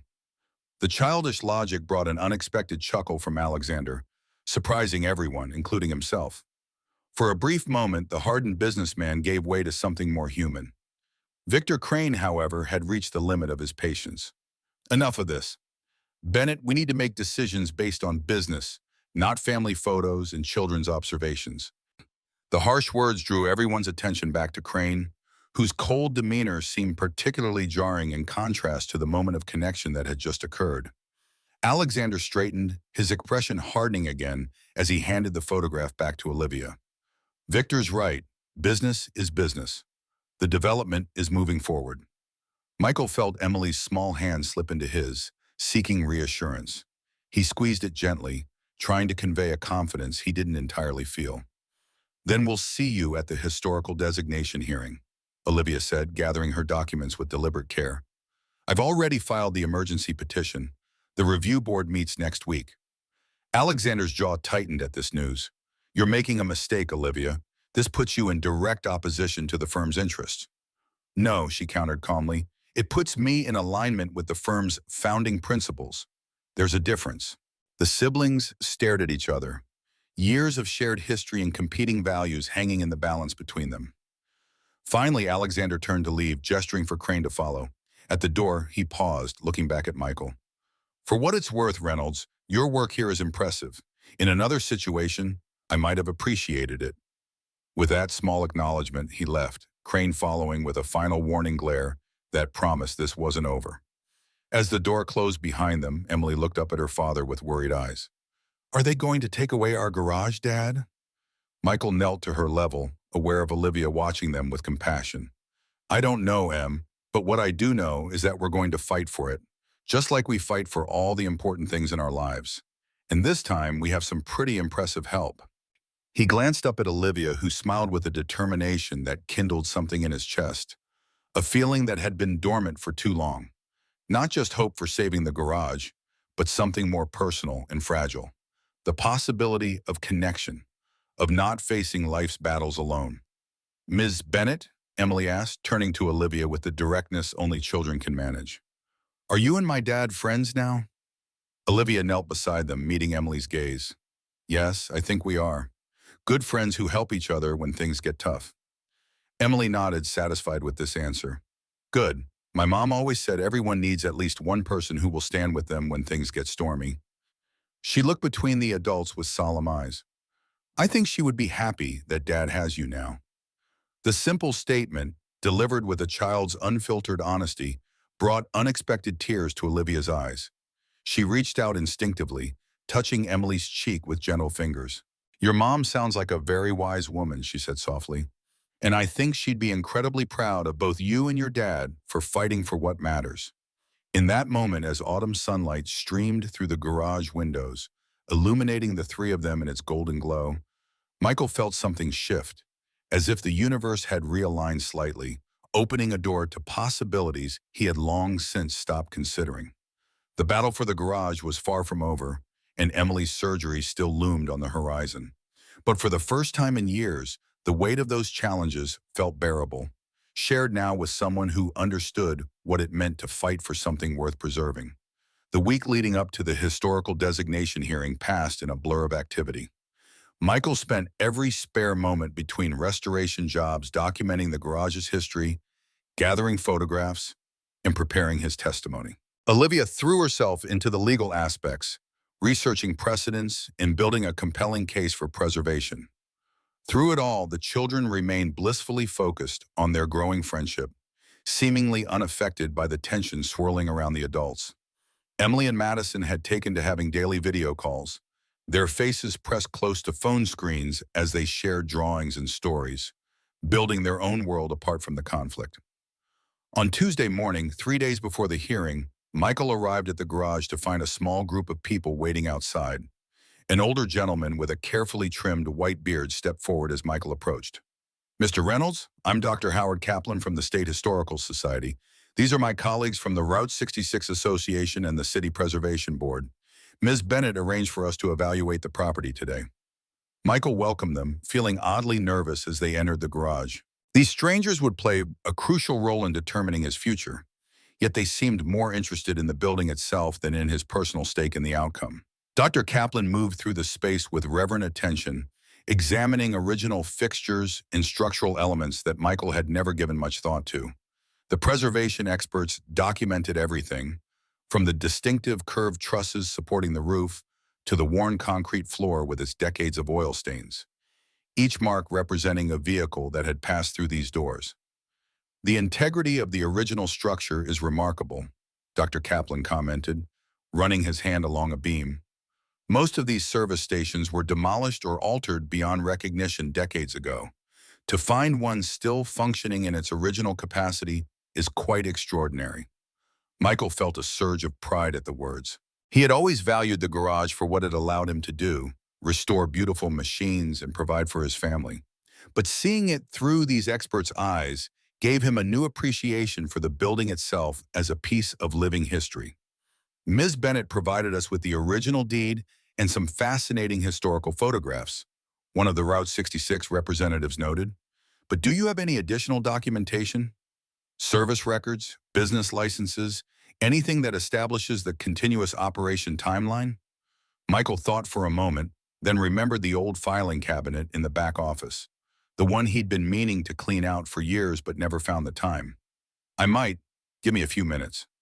The cabinet yielded a treasure trove of historical documents. His grandfather's original business license from 1965, service records dating back decades, even a framed newspaper article from 1969 featuring William Reynolds standing proudly beside a recently restored Cadillac, with the distinctive Route 66 shield visible on the garage wall behind him. As the experts pored over these findings, Michael's phone rang. It was Dr. Harriman, Emily's cardiologist. Mr. Reynolds, I'm calling about Emily's pre-surgical appointment tomorrow. We've had a development I'd like to discuss in person. Could you come in this afternoon? The serious tone sent a chill through Michael. Is something wrong? Has her condition worsened? No, nothing like that, Dr. Harriman assured him. It's about a treatment option. I'd rather not get into details over the phone. After scheduling the appointment, Michael returned to find the historical evaluation team wrapping up their visit. Mr. Reynolds, based on our preliminary assessment, this property has significant historical merit, Dr. Kaplan informed him. The connection to Route 66, the continuous operation as an auto service center, and the remarkable preservation of the original structure all support designation. We'll provide our formal recommendation to the review board, but I'm optimistic about your chances. The words should have brought relief, but Michael's mind had already shifted to the more immediate concern of Emily's health. He thanked the team and saw them out, then called Olivia to update her on both developments. "That's wonderful news about the evaluation," she said, her voice warm with genuine pleasure. "But I'm concerned about this appointment. Would you like me to come with you? Sometimes it helps to have another person listening when doctors share complex information." The offer caught Michael off guard. It was the kind of thing Sarah would have done, showing up without question when support was needed. In the years since her death, he had grown accustomed to facing such moments alone. "You don't have to do that," he replied automatically. "I'm sure you're busy with case preparations." "Michael," Olivia's voice softened, "I wouldn't have offered if I didn't want to be there. Besides, two heads are better than one when processing medical information." Something in her tone, not pity, but genuine care, made him reconsider. "Actually, that would be really helpful. The appointment's at 3 at Mercy Children's Hospital." "I'll meet you in the lobby at 2:45, Olivia promised. True to her word, Olivia was waiting in the hospital lobby when Michael arrived. She had brought coffee for both of them, a small gesture that touched him more than he expected. They had barely settled into the waiting room when Dr. Harriman called them in. The cardiologist, a woman in her 50s with kind eyes and a direct manner, looked momentarily surprised to see Michael with company, but recovered quickly, greeting them both warmly. "Mr. Reynolds, I asked you to come in because there's been an interesting development regarding Emily's case," she began, pulling up images on her computer screen. "As you know, we've been planning a standard procedure to repair her septal defect.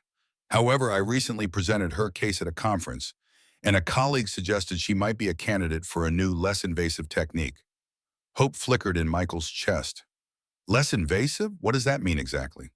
Dr. Harriman explained the technical details. "A catheter-based approach that wouldn't require opening Emily's chest, significantly reducing recovery time and complications." As she spoke, Michael felt Olivia's hand lightly touch his arm, a silent gesture of support that helped ground him amid the medical terminology. "The downside," Dr. Harriman continued, "is that it's still considered experimental for patients Emily's age. While it's been successful in older children and adults, there's limited data for 7-year-olds with her specific defect type." "What about insurance coverage?" Michael asked, the practical concern never far from his mind. The doctor's expression confirmed his fears. "That's the other challenge, because it's considered investigational for her age group. Your insurance is unlikely to cover it. The standard procedure would be covered at 80, as we discussed previously." "And the cost difference?" Olivia asked, her question practical and focused. "Substantial," Dr. Harriman admitted. "The new procedure would cost approximately $30,000 out of pocket versus about $8,000 for your portion of the standard surgery." The figures hung in the air between them. Despite the medical advantages, the financial reality put the new procedure firmly out of reach. Alexander's offer, now withdrawn, flashed through Michael's mind, a painful reminder of the choices he faced. "I know this is a lot to consider," Dr. Harriman said gently. "The standard procedure is still an excellent option with a very high success rate. Emily is young and otherwise healthy, which are significant advantages. Take some time to think about it, but we'll need a decision by Friday to maintain our surgical schedule." Friday, the same day as the historical designation hearing. The universe seemed determined to force all his critical decisions to converge at once. In the hospital hallway afterward, Olivia turned to Michael. "What are you thinking?" "That $30,000 might as well be $1 million, he said quietly. "The standard surgery is proven, and Emily's strong. It's the practical choice." Olivia nodded, understanding in her eyes. "But if money weren't an issue?" "The less invasive option, without question," Michael admitted. "Faster recovery, lower risk of complications. No major scar tissue as she grows." He trailed off, the impossible choice weighing heavily. They walked in silence to the parking lot, the late afternoon sun casting long shadows across the pavement. As they reached Olivia's car, she turned to him with sudden resolve. Michael, I want to help with Emily's medical expenses. He stiffened immediately. Olivia, I appreciate everything you're doing with the historical designation, but I can't accept money from you. Why not? She challenged, her gaze direct and unwavering. If our situations were reversed, if Madison needed something I couldn't provide but you could, wouldn't you want to help? The question disarmed him. Of course he would help, without hesitation. But accepting help himself, especially financial help, felt like failing at the one job that mattered most, providing for his daughter. It's not about pride, he said finally, or not entirely. It's about teaching Emily that we stand on our own, that we don't give up what matters to us because things get difficult. And isn't accepting help when you need it also an important lesson? Olivia countered gently, showing her that strength sometimes means recognizing when you can't do everything alone. The echo of his late wife's words and Olivia's sentiment wasn't lost on Michael. Sarah had often told him his self-reliance, while admirable, could sometimes be his greatest weakness. Let me think about it, he said finally. No promises, but I'll think about it. Olivia nodded, accepting his response without pushing further. That's all I ask, and Michael, whatever you decide about the surgery, we're still going to save that garage. I promise you that. The certainty in her voice, the we that now seemed so natural between them, gave Michael a sense of hope he hadn't felt in a long time. A feeling that perhaps he wasn't facing these battles entirely alone after all. We all reach turning points in life, moments when we must decide between the path of pride and the path of connection. Have you ever struggled to accept help when you needed it most? Or perhaps you've been the one offering support to someone who found it difficult to receive? Share your experience in the comments below. Sometimes the greatest strength lies in knowing when to let others in. Friday morning arrived clear and crisp, a perfect autumn day that belied the tension Michael felt as he prepared for the historical designation hearing. Emily sat at the kitchen table, carefully coloring a good luck card for the garage, her brow furrowed in concentration. Do you think the garage is scared about today, Dad? She asked without looking up from her drawing. Michael paused in the midst of organizing his documents. Scared? Why would the garage be scared? Because important people are deciding its future, Emily explained, as if it were obvious. Like how I feel before doctor appointments when they decide what to do about my heart. The comparison struck Michael, offering a new perspective on the building he'd fought so hard to save. To Emily, the garage wasn't just a structure or a business. It was almost a living entity with its own hopes and fears. I think if the garage could feel anything, he said carefully, it would be grateful to have so many people caring about what happens to it. Emily nodded, satisfied with this answer. Madison says her mom stayed up all night working on garage papers.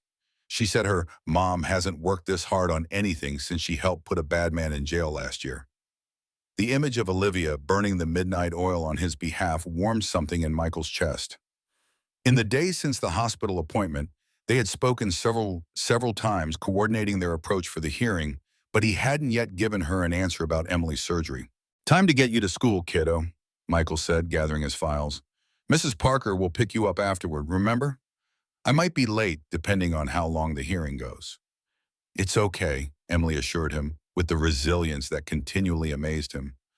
I'll draw pictures of what I want my room to look like if we have to move, just in case. The matter-of-fact acceptance in her voice, her preparation for either outcome, made Michael's throat tighten with emotion. Children adapted, he knew, often more easily than adults. But he desperately wanted to give Emily stability, to keep the home and business that had become their sanctuary after losing Sarah. The Historical Review Board met in a grand old courtroom in the City Hall building downtown. By the time Michael arrived, the room was already filling with people, preservation advocates, developers, city officials, and to his surprise, a number of familiar faces from the neighborhood. The elderly couple who ran the bakery 2 doors down from his garage waved to him, as did several regular customers. Olivia was at the front of the room, engaged in intense conversation with Dr. Kaplan from the Historical Society. She looked up as Michael approached, her professional demeanor softening into a warm smile. Quite a turnout, Michael observed, taking in the crowded room. Word spread, Olivia explained. It seems your garage has more friends than we realized. The Route 66 Association put out a call to their members, and several preservation groups have sent representatives. The support was unexpected and touching. For years, Michael had focused on his work and his daughter, never realizing how many connections he had formed in the community. People who valued what he did enough to show up on a Friday morning to help save his garage. His appreciation was cut short by the arrival of Alexander and Victor Crane, flanked by a team of attorneys and consultants. Alexander looked immaculately professional in an expensive suit, his expression carefully neutral as he nodded curtly to his sister. Crane, by contrast, made no effort to hide his disdain, surveying the room with the confident air of someone accustomed to getting his way. As everyone took their seats, Michael noticed a surprising addition to Alexander's team. An elderly man in a wheelchair positioned beside him, frail but dignified in appearance. "Who's that with your brother?" Michael whispered to Olivia. She followed his gaze, her eyes widening in surprise. "That's Judge William Bennett, our father. I didn't expect him to be here. He's been in poor health for years and rarely leaves his care facility." Before Michael could respond, the review board members entered and called the hearing to order. The proceedings began with formal presentations from both sides. The Historical Society representatives presenting their findings on the garage's significance, followed by Westfield's team arguing for the economic benefits of their development. Crane spoke with polished persuasiveness about job creation, tax revenue, and urban renewal, painting the Riverside District as a neglected area desperately in need of investment. His presentation was slick and compelling, filled with architectural renderings of gleaming buildings and landscape plazas where tired old businesses currently stood. When it came time for public comments, Michael stepped to the podium, suddenly aware of how out of place he felt in this formal setting. He had prepared remarks about the garage's history and significance, but looking out at the room full of faces, some supportive, others skeptical, he set his notes aside and spoke from the heart. "3 years ago, I lost my wife in a car accident," he began, his voice steady despite the painful memory. "In the aftermath, when everything felt broken, I threw myself into restoration work, taking things that were damaged and making them whole again. It wasn't just about fixing cars, it was about proving that broken things could be repaired, that what seems lost can sometimes be saved." He paused, gathering his thoughts. "That garage isn't just a building or a business to me. It's where my daughter learned to be brave again after losing her mother. It's where I rebuilt my life one carburetor, one transmission, one restoration at a time. And I've recently learned it's also where two families' histories intersect, the Reynolds and the Bennetts, connected through a place that has served this community for over 60 years. Michael glanced at Olivia, drawing strength from her encouraging nod. "I understand progress. I understand change. But I also understand value that can't be measured in dollars or square footage. That garage represents craftsmanship, continuity, and community.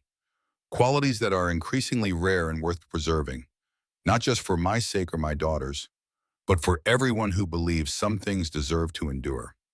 As he returned to his seat, a murmur of approval rippled through the preservation supporters.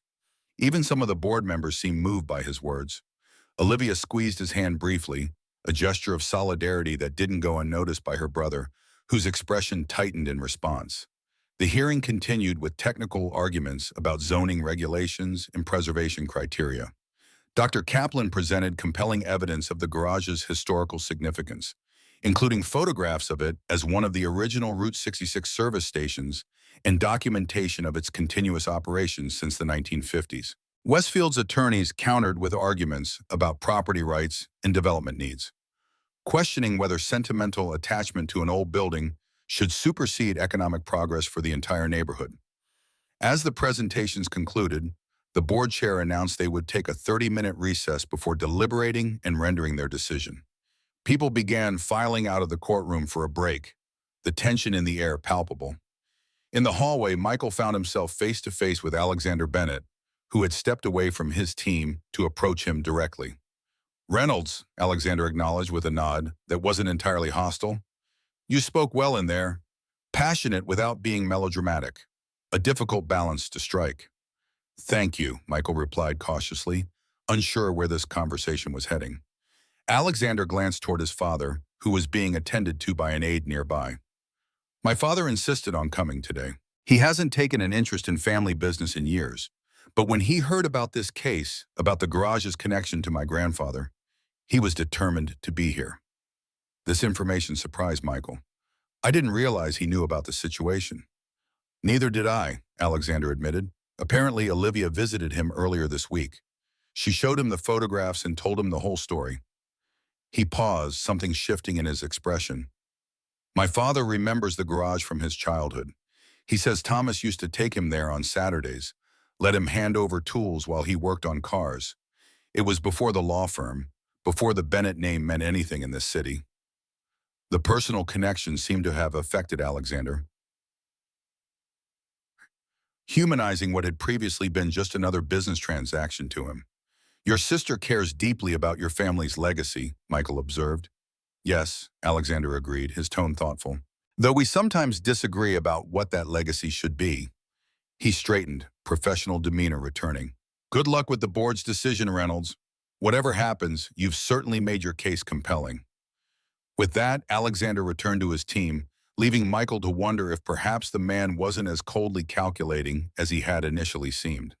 The recess ended all too quickly, and everyone filed back into the courtroom. The board chair called for order, then delivered the news they had all been waiting for.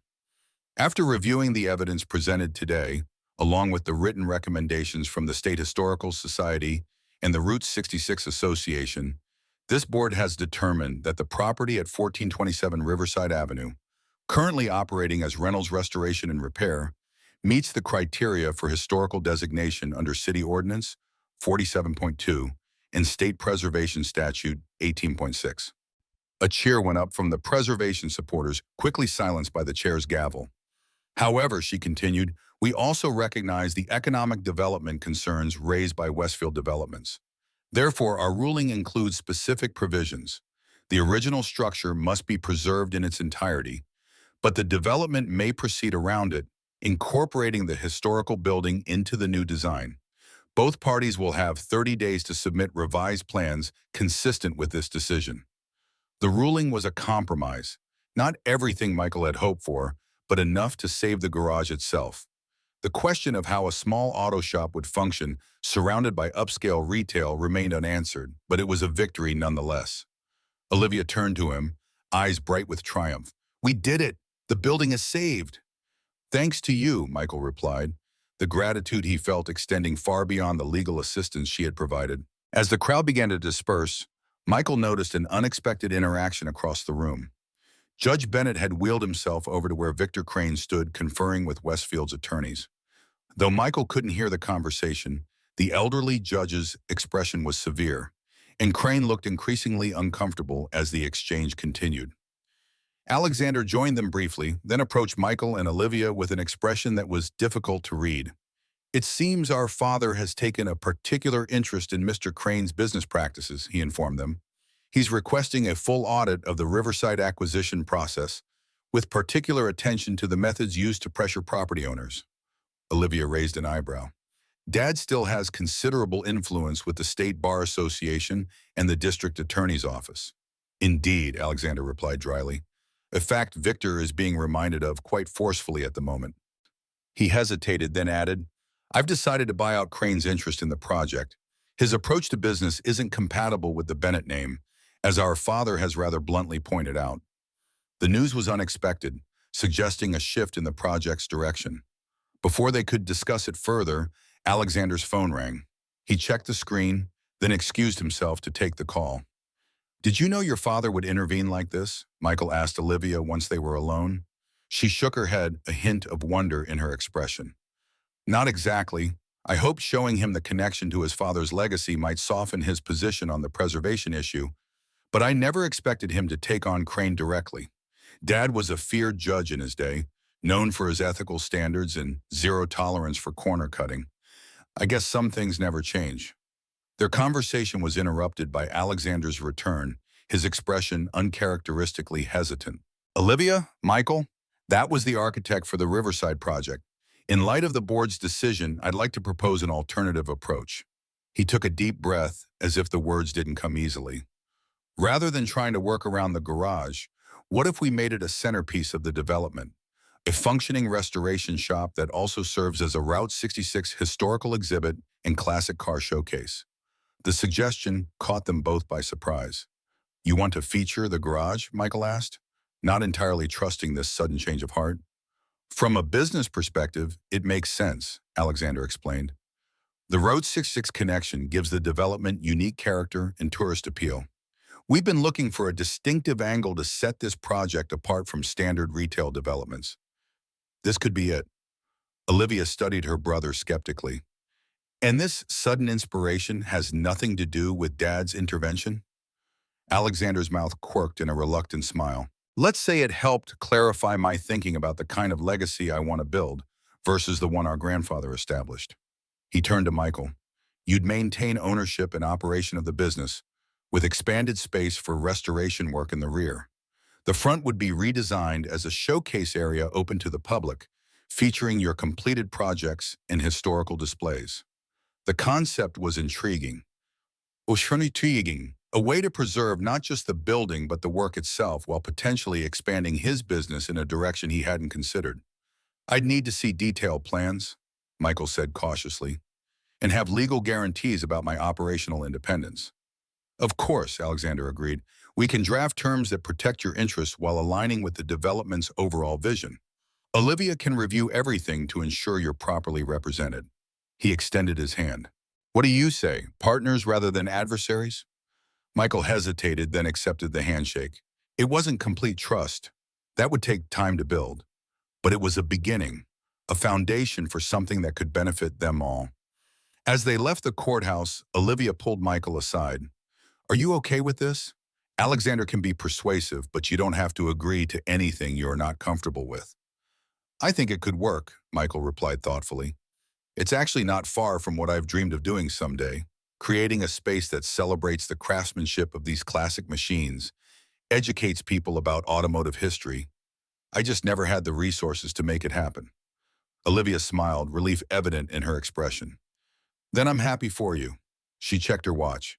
"I should get back to the office. There's paperwork to file to formalize the historical designation." "Before you go," Michael said, catching her hand, "I've made a decision about Emily's surgery. I'd like to pursue the less invasive option." Olivia's eyes widened. "That's wonderful news, Michael, but what about the cost?" "I'm still figuring that out," he admitted.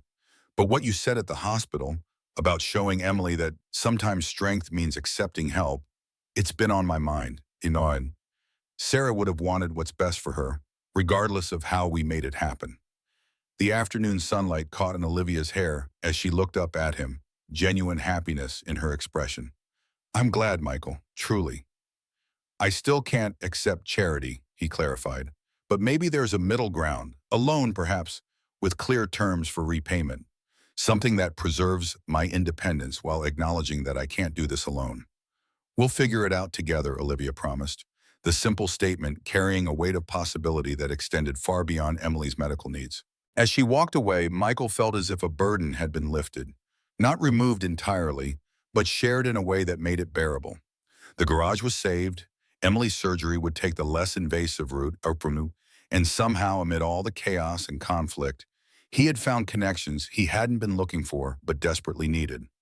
The next weeks passed in a whirlwind of activity. Alexander proved true to his word, bringing in architects who specialized in historical preservation to develop plans that would maintain the garage's integrity while integrating it into the larger development. Michael found himself genuinely excited about the possibilities, envisioning a space where his restoration work could reach a wider audience, where the craftsmanship he valued could be appreciated by more than just classic car enthusiasts. Emily's pre-surgical preparations went smoothly, with the less invasive procedure scheduled for the following month. The financial arrangements had been worked out as Michael had requested, a formal loan with reasonable terms, documented legally to maintain the clarity he needed. It wasn't pride, he had explained to Olivia, but a lesson he wanted to teach Emily about responsibility and integrity. On a golden Saturday afternoon in late October, Michael was closing up the garage when Olivia's Mercedes pulled into the driveway, Madison waving enthusiastically from the passenger seat. Behind them came a second car, a rental that Emily and Mrs. Parker had taken to the airport to pick up Olivia's mother, who was visiting for the weekend. We brought picnic, Madison announced as she bounded from the car, clutching a wicker basket almost as big as she was. Mom said we're celebrating, but she wouldn't tell me what. Michael raised an eyebrow at Olivia, who shrugged with a mysterious smile. I thought the occasion deserved something special. Emily emerged from the second car, racing to greet Madison with their now customary elaborate handshake, a complicated series of high fives, fist bumps, and finger wiggles that never failed to make the adults smile.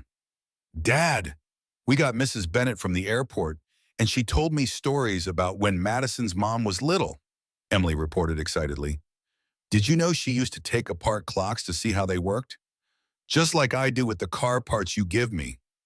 Olivia's mother, Catherine, approached with the elegant grace that seemed to run in the Bennett family. In her 60s, but still striking, she had Olivia's intelligent eyes and direct manner.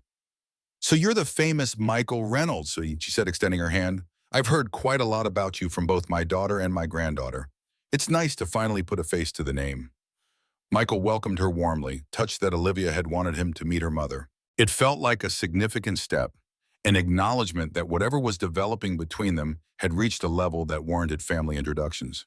The impromptu picnic was set up in the small grassy area behind the garage, where Michael sometimes took lunch breaks on nice days.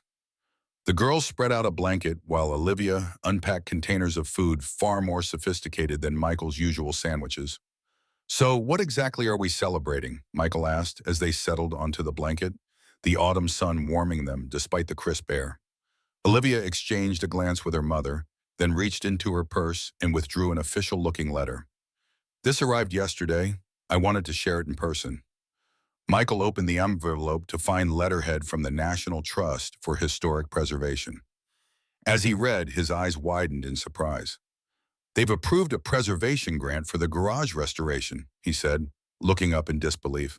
$25,000 for historical research, documentation, and authentic restoration of the original Route 66 service station elements. The application was a long shot, Olivia admitted. They only fund a handful of projects each year.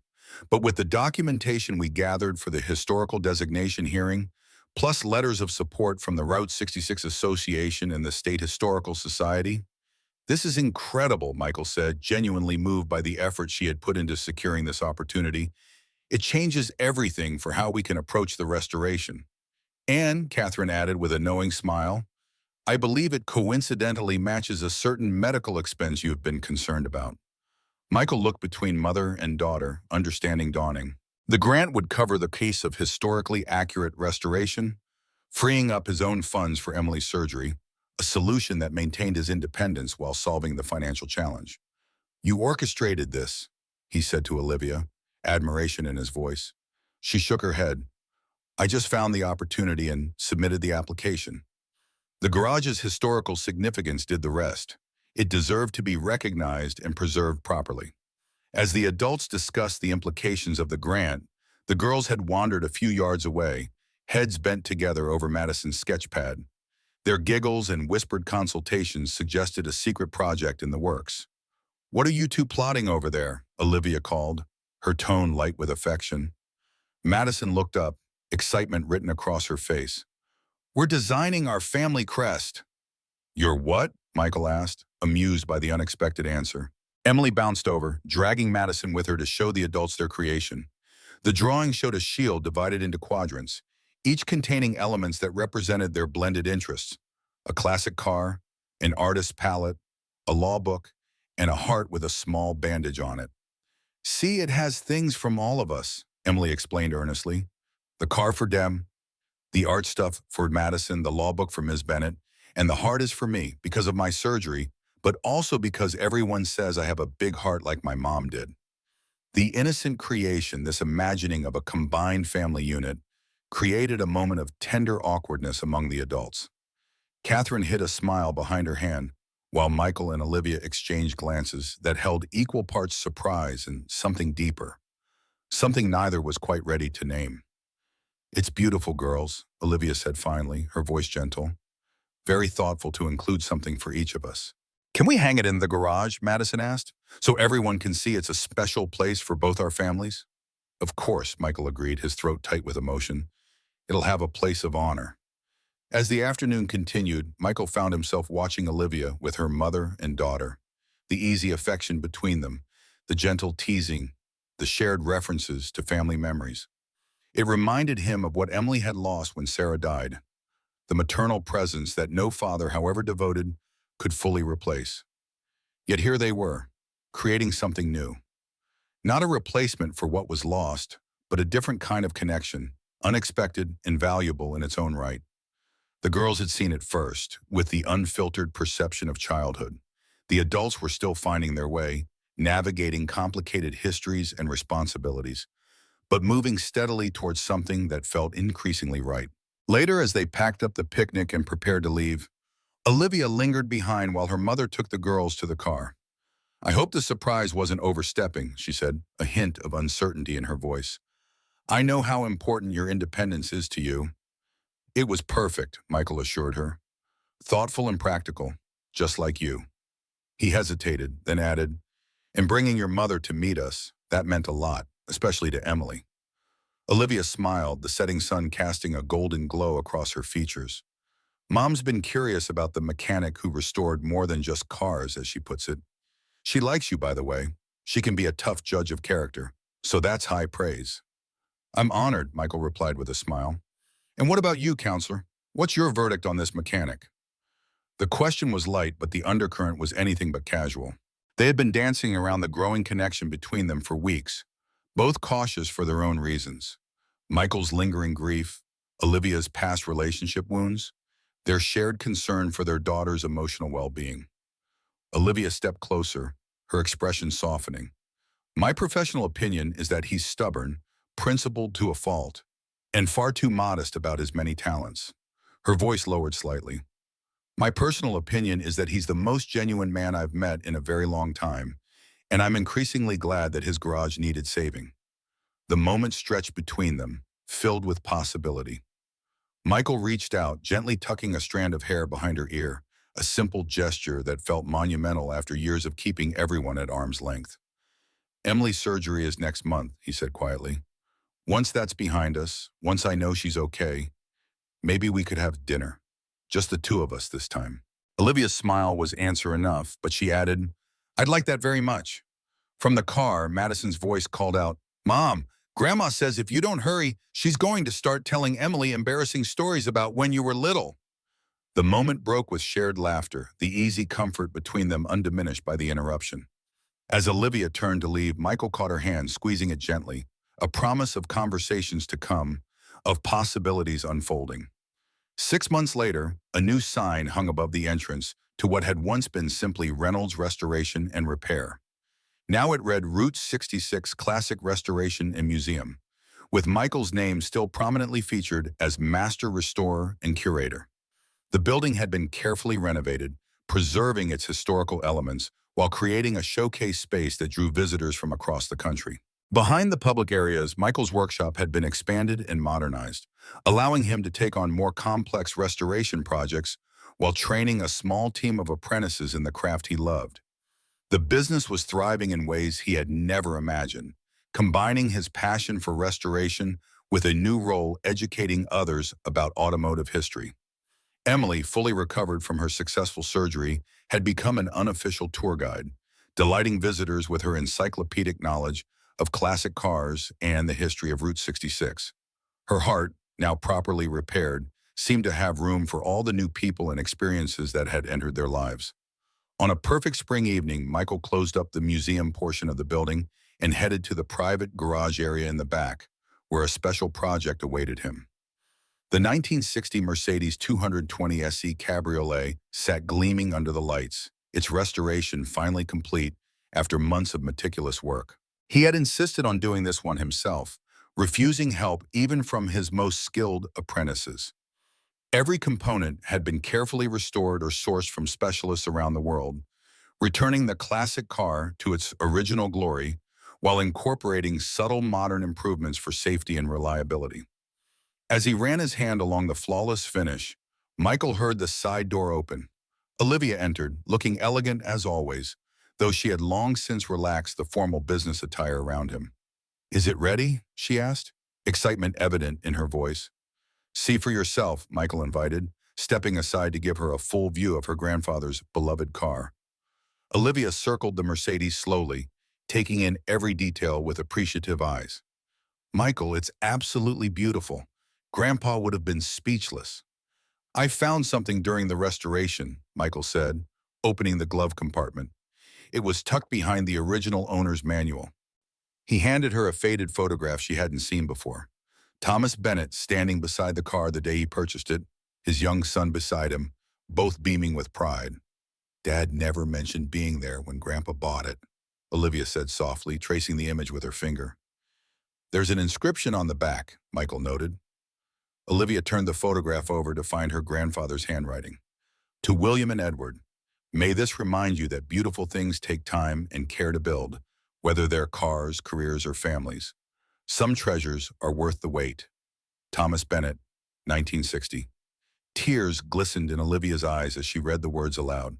He was leaving a message for both his son and my father's childhood best friend, your grandfather.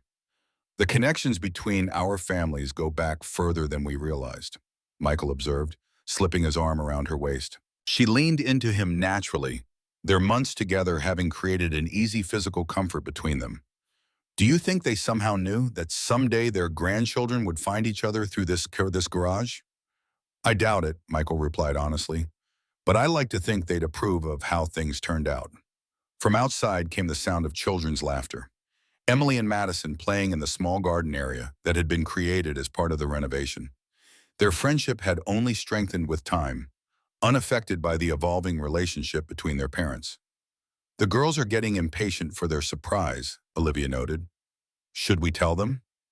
Michael nodded, reaching into his pocket for the keys to the Mercedes. Let's take Thomas's car for its first drive since the restoration, all four of us together. As they walked hand in hand toward the garden, Michael reflected on the journey that had brought them here, from strangers on opposite sides of a development dispute to partners in preservation, from single parents struggling alone to a blended family finding their way forward together. The garage had been saved, transformed into something that honored its history while embracing a new future. In many ways, the same could be said for the people whose lives had become intertwined through their efforts to preserve it. Like the vintage cars Michael restored, they had found that sometimes the most beautiful results came from carefully rebuilding what had been broken, honoring the original design while making improvements that allowed for a smoother journey ahead. As Emily spotted them and ran forward, Madison close behind, Michael knew that some things didn't need fixing. They just needed the right connections to make them whole again. When you find yourself at a crossroads, faced with difficult choices and uncertain paths, remember that sometimes the journey itself reveals the destination. The road ahead may have unexpected turns, but with the right companions by your side, even the most challenging road can lead to beautiful destinations. Thank you for joining us for this story of restoration, connection, and second chances. If it touched your heart, please share it with someone who might need a reminder that broken things, whether they're cars, buildings, or hearts, can often be rebuilt stronger than before.